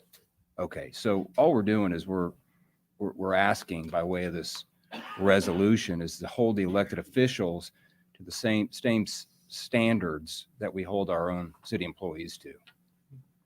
I'm going to support this because I think it needs to be done. And this is specifically calls out social media. I don't see email on here, so I don't know if that's part of the regular media definition or what that entails. But we represent the city of Mount Juliet, and if we're going out, elected officials are going out and making comments that are derogatory, there needs to be some accountability for that, and that's why I'm going to support this. I have one quick thing.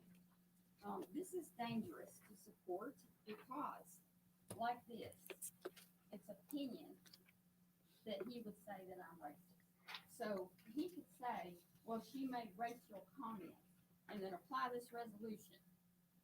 It's based on opinion if something is according to what this is saying. It's opinion. This is opinion. Well, Stepping on free speech based on opinion, and then you're gonna try and get somebody in trouble because you're mad at them. Commissioner, this is the thing. I've seen bits of screenshots. I've never seen this whole thing here before. It's a lot to take in. I don't know whether anybody's racist, not racist on this. I know just thumbing through it, I wouldn't have posted some of the stuff, that's for sure. But the item on the agenda, the item on the table right here is this resolution, which is opposing racism, and I'm firmly in support of that.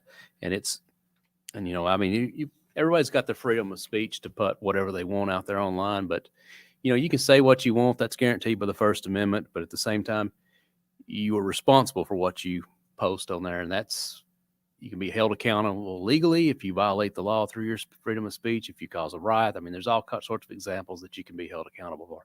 Be held accountable to the voters if you say something that's not. So no, it's not a freedom of speech question on this, but this resolution opposing racism, I'm going to be in support of this. I suppose there'll be more to be said or heard about this, but I do not have time to go through all this tonight. I'm sad. I don't want. I got an email from someone else about another issue that was going on in the city. They were asking me, like, what can a city would do? I sent it to I think I copied the attorney on my response on that. I said, this is protected under the First Amendment. There's not much the city can do here. I was just like, I feel I can speak and say the people, I think they would tell you for them it was a symbol of heritage and not hate. But, I can't speak. I don't know what people's hearts are on that thing. It's not something the city can regulate, just like some other things with freedom of speech. But all that said, I'm going to fall in support of this resolution. It does not name any one person. It's not got anyone named on here. So I'm going to be in support of this. I'll support it if we can add a clause, and I motion to amend this resolution. We agreed to limit debate to 5 I'm not minutes. debating. I'm motioning to amend this resolution. City Attorney, is that in order?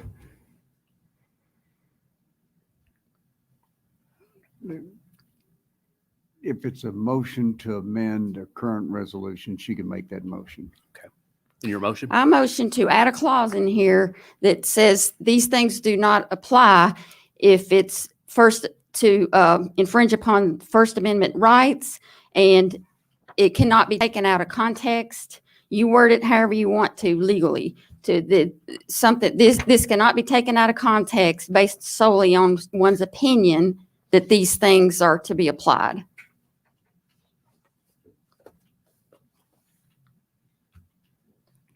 That's a motion. I'll let y'all debate it and vote on it. Is there a second on that motion? Is there a question?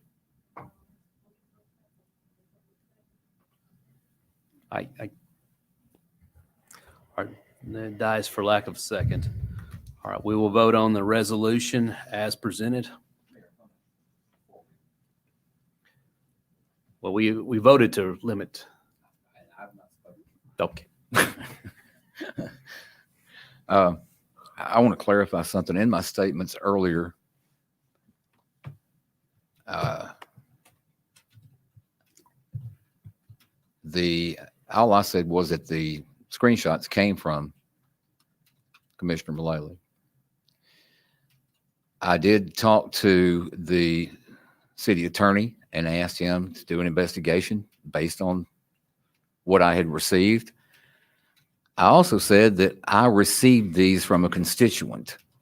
This is not me. I was asked to do this, and I did it. Now, in my opinion, are these disgusting? Yes. Are they edgy? Yes. I share Commissioner Trevette's sentiment that this is extremely frustrating. But you keep saying it's not racist and you're not a hater. I would point out 3 of these. One, can a good Muslim be a good American? Can a good Muslim be a good American soldier? Really? The answer is no. It's very simple. Can a good Muslim be a good American? That's very simple. The other one, as a result of these riots, what died quicker, the gun control agenda or the coronavirus hoax? The answer on Twitter from you was George Floyd. Again, if you may, I've got the floor, Mayor. Again, Mayor, I've got the floor, if I may. The third one, and it's included in the packet, shows the account suspended and says Twitter suspends accounts that violate the Twitter rules. So I'm just, okay, all right. Again, I've got the floor.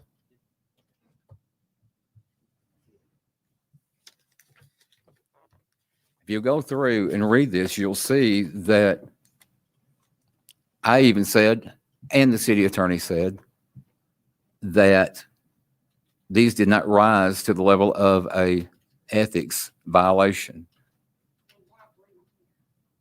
because they were brought to me, and be honest with you, although there was no ethical, what's the word I'm looking for? I don't have to bring them in, but there is a moral obligation that I have if I believe that anybody at this city commission, and I don't care if it's the mayor, if it's Mr. Hefner, or it's you or whoever it is, if I believe that they are behaving in a manner that is not commensurate to good quality of life, if it is a racist behavior, if it does anything to ostracize a group based on race, I'm going to speak out. And if that upsets you, I am terribly sorry, but I'm not the one that posted these. So, Mayor, if we could vote, please. We're going to have to keep comments directed to the chair, not across the board at each other. The item on the floor is the resolution, this resolution to be voted on. I don't know, maybe a suggestion going forward. I don't know if people go to the Twitter account and read it in context for themselves. Twitter, I can't even get in there to cancel the thing. Okay, well, just a thought. But I have anyway. no control over it.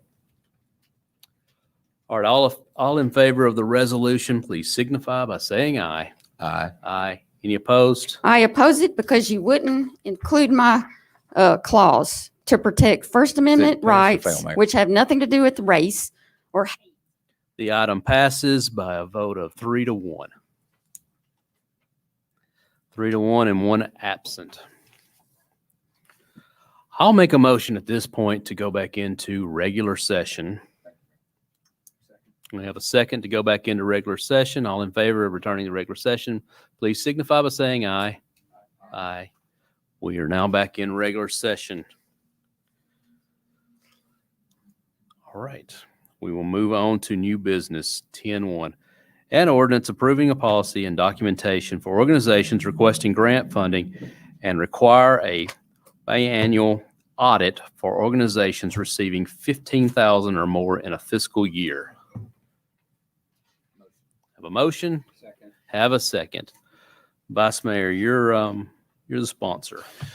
Yes, sir. There are many grant organizations or organizations that are nonprofit organizations out there, and we as a city are held responsible. We have to do an audit. I think it's every year, is it not? Is that right, Sheila? Yes. So I believe it's probably in the best interest of everybody involved if we ask for larger grants that the organizations that we're sending that kind of money to be also, and I'm saying biannual. I think when I talked to Commissioner Hefner about this, and during our just conversation, he thought that was actually something that was already being done, but it's not anything that we really have been able to do. So that's the reason for this ordinance. His question is, how did you arrive at 15 grand? It was an amount I was looking at 10 to 15,000, and I just felt like, probably if we give somebody a certain amount over what we give to the normal grantees, if it's $2,000 or $3,000 to an organization, I can see that, but that organization is probably smaller, and that an audit might be something that they really couldn't afford to get. It probably cost $3,000. So that's what I was looking for. So just a threshold there and do biannually. Yes, sir. Didn't know if there was some significance. No, sir. No, there was really no, that could be moved up or down depending on the commission's will at this point. All right, Commissioner Mullelly. All right, I don't have a problem with this, but I do have a couple of curious questions. There was a resolution passed in 2001 as stated in the ordinance. So he's bringing it back as an ordinance. All the wording is exactly the same until you get down to number 2, where the initial one said that the head of the organization must make a short presentation. And in this ordinance, it says someone representing the organization may be required. So just curious why you took the word must out. Vice Mayor. That was actually when Ms. Luckett and I were going through this, we realized that there were actually several organizations that did not make presentations but still received money. So in order for us, if we wanted to require them to do that, they give us that opportunity to require it. But if you've got an organization who's getting $500 and it's a small organization, then maybe their presence wouldn't be required. Maybe there was some reason why they couldn't be there, and we didn't want to hold them to the point where they didn't get any funding whatsoever. So it gives us an opportunity to say, yes, they will be, or no, they shouldn't have to. But again, I'm not wrapped around the axle on that either. Okay. The phrase specified date was taken out also. The initial had on a specified date to be considered. Just curious why that was taken, because it is in number 1. I've got to find it here. I'm not sure what you're talking about on there. All right, see, we're on number 1 where it says forms must be filled out and all documentation provided by the specified date. That was under number 2 in the original resolution, but it's not in your current ordinance. So just curious why that was removed. Ms. Luckett. Resolution in front of me, so It's right here. Do you want to see it? yeah, let me come get it. I mean, not that it's a big deal, just curious. Is this something we can research for second reading? See, right there, specified date. And it's just Where- not in here. I Ms. don't- Mullelly, where was that again? You said, was it in Number 2? 2, number 2.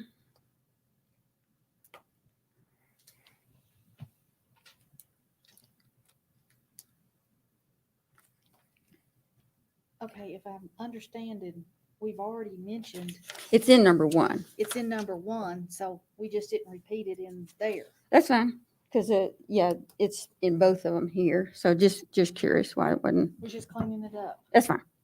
Yeah. Number 3, your ordinance says that talking about the audit doing every other year. But that's also in the initial one. Has this not been going on over the course of the years? Have they not Been doing the required to do an audits? audit? Yeah, Not to my knowledge. because it's in the initial resolution, so it just hasn't been followed, I guess. It has not.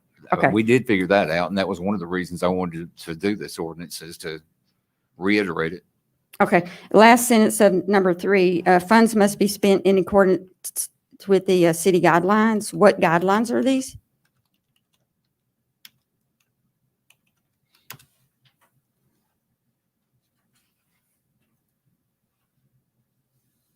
That's actually a really good question. That was actually in the original and was copied from the original ordinance. We follow the guidelines of the state also. So the So guidelines city are given to us by guidelines. TCA Okay, is that what and you're and talking through our city about? charter. So that's what you're talking about? Well, that's what was in the original. And like I said, I didn't even realize it was in there. That was just taken over from the other. I took that as meaning too, is from what we approved the funds to be spent on in the budget as following the city guidelines. If someone asks for a park bench or something, they couldn't get the funds from us and then turn around and buy, I don't know, garbage cans or something. It had to be spent according to the budgeted guidelines. That's the way I took it. Okay. Well, I didn't really see anything in the initial resolution for city guidelines, so that's the reason I was wondering. And most of all the organizations have to present a budget each year. Uh-huh. And I assume y'all get a copy of all the requests in that with the attachments, their applications and their budgets.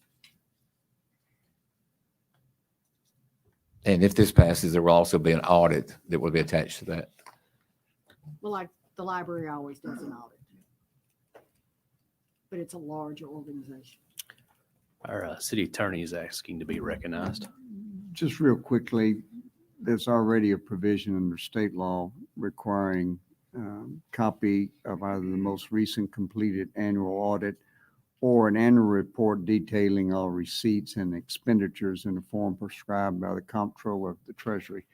And if you go to the comptroller's manual, it pops up. But it's basically a expense and receipts or expense and revenue statement, so you can see what's being spent on salaries, et cetera, and so forth.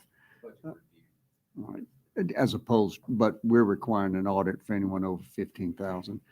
Description of program serves the residents of the municipality and the proposed use of the municipal assistance. So anybody, which is what they do already. So this is just adding an extra layer that if you're getting over $15,000, you're going to require an audit as opposed to just the usual expense statement. Commissioner Hefner. Just point of clarification on this. Sorry. Go ahead, sir. Point of clarification on that. On this independent audit, are they auditing the financials, or are they specifically auditing the amount that it was approved as It's the audit of the organization. for the entire organization, not the funds that were approved? Correct. Which would be included. Which would be included in audit, that overall, but nothing specific beyond that. Okay, thank you. All right, any other questions, comments, discussion? All in favor of the ordinance as presented on first reading, please signify by saying aye. Aye. Any opposed? That passes unanimously. Next item is an ordinance approving a request to connect to the Mount Juliet sewer system for 1082 Cedar Creek Village Road outside the city limits of Mount Juliet, identified as Wilson County, Tennessee, map 50, parcel 42.03. Is there a motion? Have a motion? And we have a second. The item is on the floor for discussion. Vice Mayor? I would normally not say a word about this, but under the analysis section of this, it comes from Mr. Barlow. The property is not contiguous to the city limits and does not meet any criteria for non-contiguous annexation. So, Was an interesting phrase. yeah. It's just what it sounds like. We can't annex it. So. So you're saying you can't annex what, and you got a definition for us? So everything Commissioner Justice just said is correct. It is not contiguous and probably not, I'm going to leave the annexation part up to city attorney, but I do want to say that this subdivision is already being served by the city of Mount Juliet. Mr. Terrio is already a customer of city of Mount Juliet sewer. All he is wanting to do is subdivide his land for his son so he can build a house and be serviced by one sewer tap. From an engineering perspective, perfectly fine. It'll work out. More speaking as a citizen, I lived in Mount Juliet here for the last couple months. It's probably a common sense thing that I would say yes to. We presented at the Planning Commission. Commissioner Hefner said yes. And there's no commercial benefit for him. He's not making money out of this. The subdivision's already being served. And that is correct. He is not contiguous to the city. So, but like I said, the subdivision's already being served by us. Looks from the map that the sewer line was just right there at the road anyway. It's essentially maybe a request for an additional tap. Yes, sir. That's it. Commissioner Hefner? Yeah, I just want to make a comment. I mean, if there was a really perfect example for an out-of-city request, it would be this one. And yes, I did approve this during the Planning Commission review. So I would also support it here as well. Commissioner Mullelly? I'm going to support it, but what did you say about it cannot be annexed? The annex. Annexed. What? To did- be annexed, number one, they have to request it. Number Right. two, it has to be contiguous, and there are a couple of three exceptions for non-continuous annexations if it's going to be for a residential development. This is not going to be for residential development. There's already a residence on the property, so you can't annex this property in. So the only way he's going to get sewer is out as an out of service, as Commissioner Hefner said. This is Right. the reason this was made. Any place pays the extra cost and fees and 25%. Yeah, he's et paying cetera. double fees, double tap capacity. He's following all the rules that we have. So much appreciated. So All right. Well, the Board of Commissioners did pass a resolution the first of this year stating that you cannot connect to city sewer unless you're annexed. So we need to revise that to say, do we need to revise it to say, to specify if it's contiguous or not? I take that we're not going to require anything which is impossible. And if an ordinance can be interpreted such that it can be enforced without accomplishing the impossible, then it's a valid ordinance. So what the premise for that statute, if it's subject to being annexed, then it needs to be annexed. But if it can't be annexed, then it doesn't apply. Okay. Do you think there's any need to reword the resolution? I mean, if y'all feel that'll help, then certainly, but just in ordinary interpretation of statutes, you don't want to give a reading to a statute that would make it impossible to be enforced in other aspects, such as someone seeking out of sewer, out of city sewer. Do you have anything else, Commissioner? Mm. All right. Vice Mayor? I want to add the Royal Oaks sewer line, and Shane, you correct me if I'm wrong on this, is actually the original line that came over back in probably the mid 90s, if I'm not mistaken. So it goes through the village of Cedar Creek and actually cuts across this or over towards this gentleman's property. And it actually connects to the city. So the villages of Cedar Creek are already on that sewer line to a large degree. There's no reason to deny this gentleman access to this line. The whole subdivision is on sewer now, and it's not in the city limits. And Vice Mayor, I believe that was part of the agreement with Nashville, that part of our agreement with them was we would take over these smaller sewer systems, which we did in this case. Correct. And rehab it in order to, well, there were some issues with that one. We'll just say environmental issues. There were several environmental. Matter of fact, it's been about 3 years ago, if I'm not mistaken, we went over and completely redid the entire substation that is correct. over off Nonnable Road. And we've had to go through and actually do some rehab on the work on the right-hand side, which would be the west side of Nonnable Road across from Whitnell Drive. Yes. And had to completely rehab that line, and it's not in the city limits either. So this is not an out of. It's kind of a situation where within that 20 feet easement of the sewer, it's city property. So Okay. even if it's outside the county, the sewer line is still ours. So I mean, there's really no reason not to give them this access to this. Should be granted. You got questions or comments, discussion? All right, all in favor of the sewer connection, please signify by saying aye. Aye. Aye. Any opposed? Passes unanimously. So I expect to see this back on the consent agenda next time.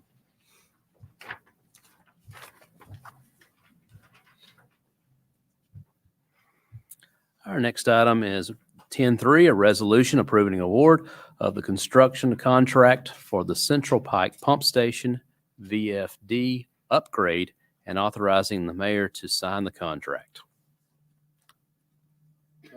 Got a motion? Second. Any comments, questions, or discussions? If you're wondering, VFD, I believe is variable frequency drive, not volunteer fire department, but. All right, all in favor, please signify by saying aye. Any opposed? Passes unanimously. 10-4, a resolution declaring the City of Mount Juliet Parks Department property as surplus to be disposed of at Gov Deals auctions. Got a motion and a second on the floor. Any discussion? All right, all in favor, signify by saying aye. Any opposed? Passes unanimously. 10-5, a resolution declaring the City of Mount Juliet Police Department abandoned property sales proceeding to be distributed as allowed by law.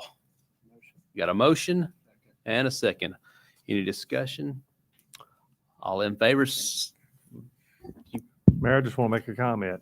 I think it's important to note for the citizens that what this is basically, it's just equipment that the police department, fire department, or city runs upon that nobody ever claims, or it's things that are seized and things of that nature. Rather than destroying those things, the city can make proceeds off that and then give back to charities in our community. So I want to commend our elected body because I think that's a good thing. And it's something that we've done for years. So I just felt like that was important to note. And I believe state law requires us to give it to nonprofits. Yes, sir. Yes, it's an interesting list if you ever want to look through the agenda packet of miscellaneous items. Any other discussion, questions, or comments? All right, all in favor, please signify by saying aye. Aye. Any opposed? Last item on the agenda is discussion item, possibility of a work session with County Mayor Hutto to discuss the future WEMA presence in the City of Mount Juliet on August 30th, 2020 at 6:15 at the Mount Juliet City Hall. Commissioner Mullelly, you're recognized for the discussion. It's just a discussion on what to call it. We're having a meeting, and so we just need a name. It was suggested to kind of keep it general. So something like public meeting on WEMA's presence inside of city limits or something like that. Or if y'all have any other suggestions.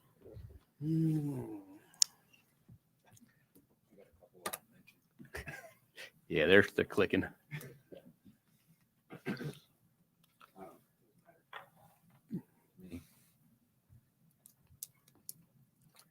Do you have a suggestion?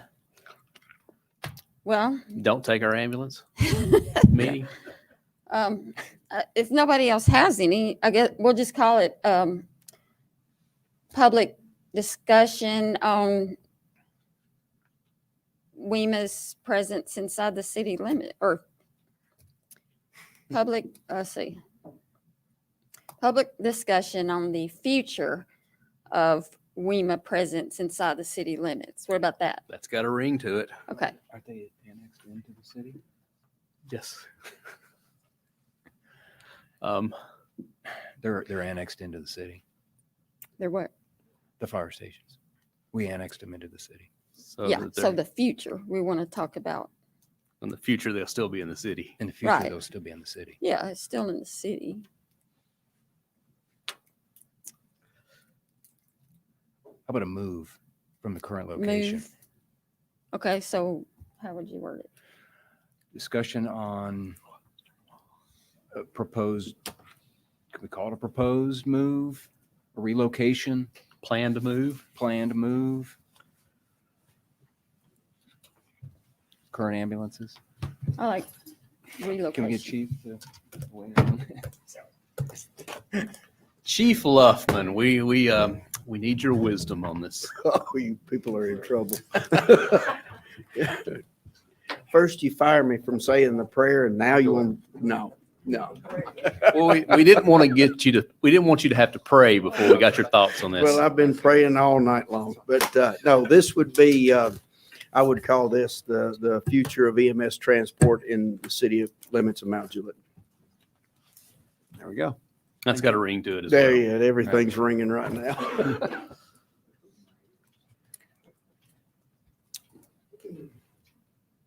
Well, if we were voting, I would say that would be what I really like that one. That would just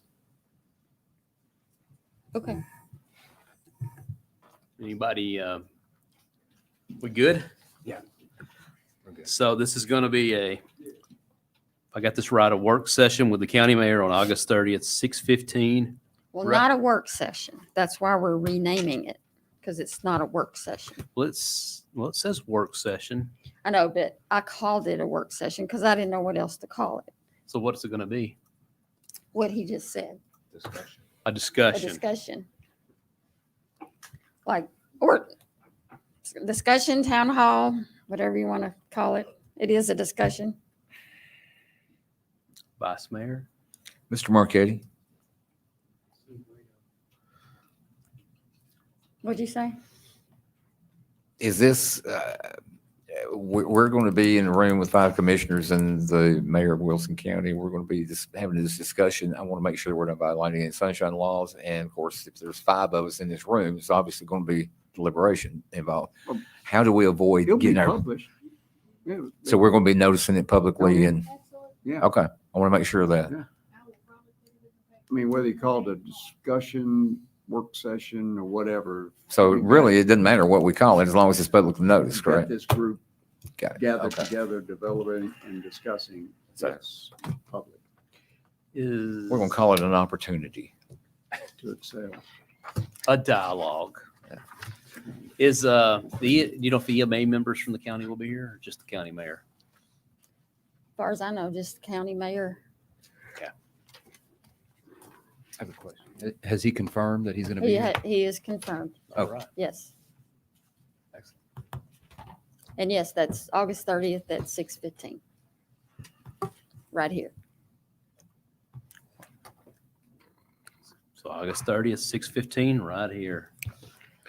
Discussing, and I can't say it just as well, but it's the future of the ambulance service inside the city limits of Mount Juliet. I'll paraphrase, it's discussing where those ambulances are going to be located, and correct me if I'm wrong, going to be located, and the impacts to the service areas from this as far as the distance limitation, traffic patterns, getting from point A to point B. I think that's probably we on right target? Mhm. Okay. And as a starting point for discussion on that night will be Chief Leffman and Deputy Chief Edwards' list that they have come up with. So that'll be a starting point. Perfect. All right. Any other discussion on the discussion? That didn't sound right, but I guess that's what we're doing. There's nothing else. All right. Well, seeing no more business before the Board of Commissioners, I will adjourn the meeting if there is no objections. All right, we're adjourned.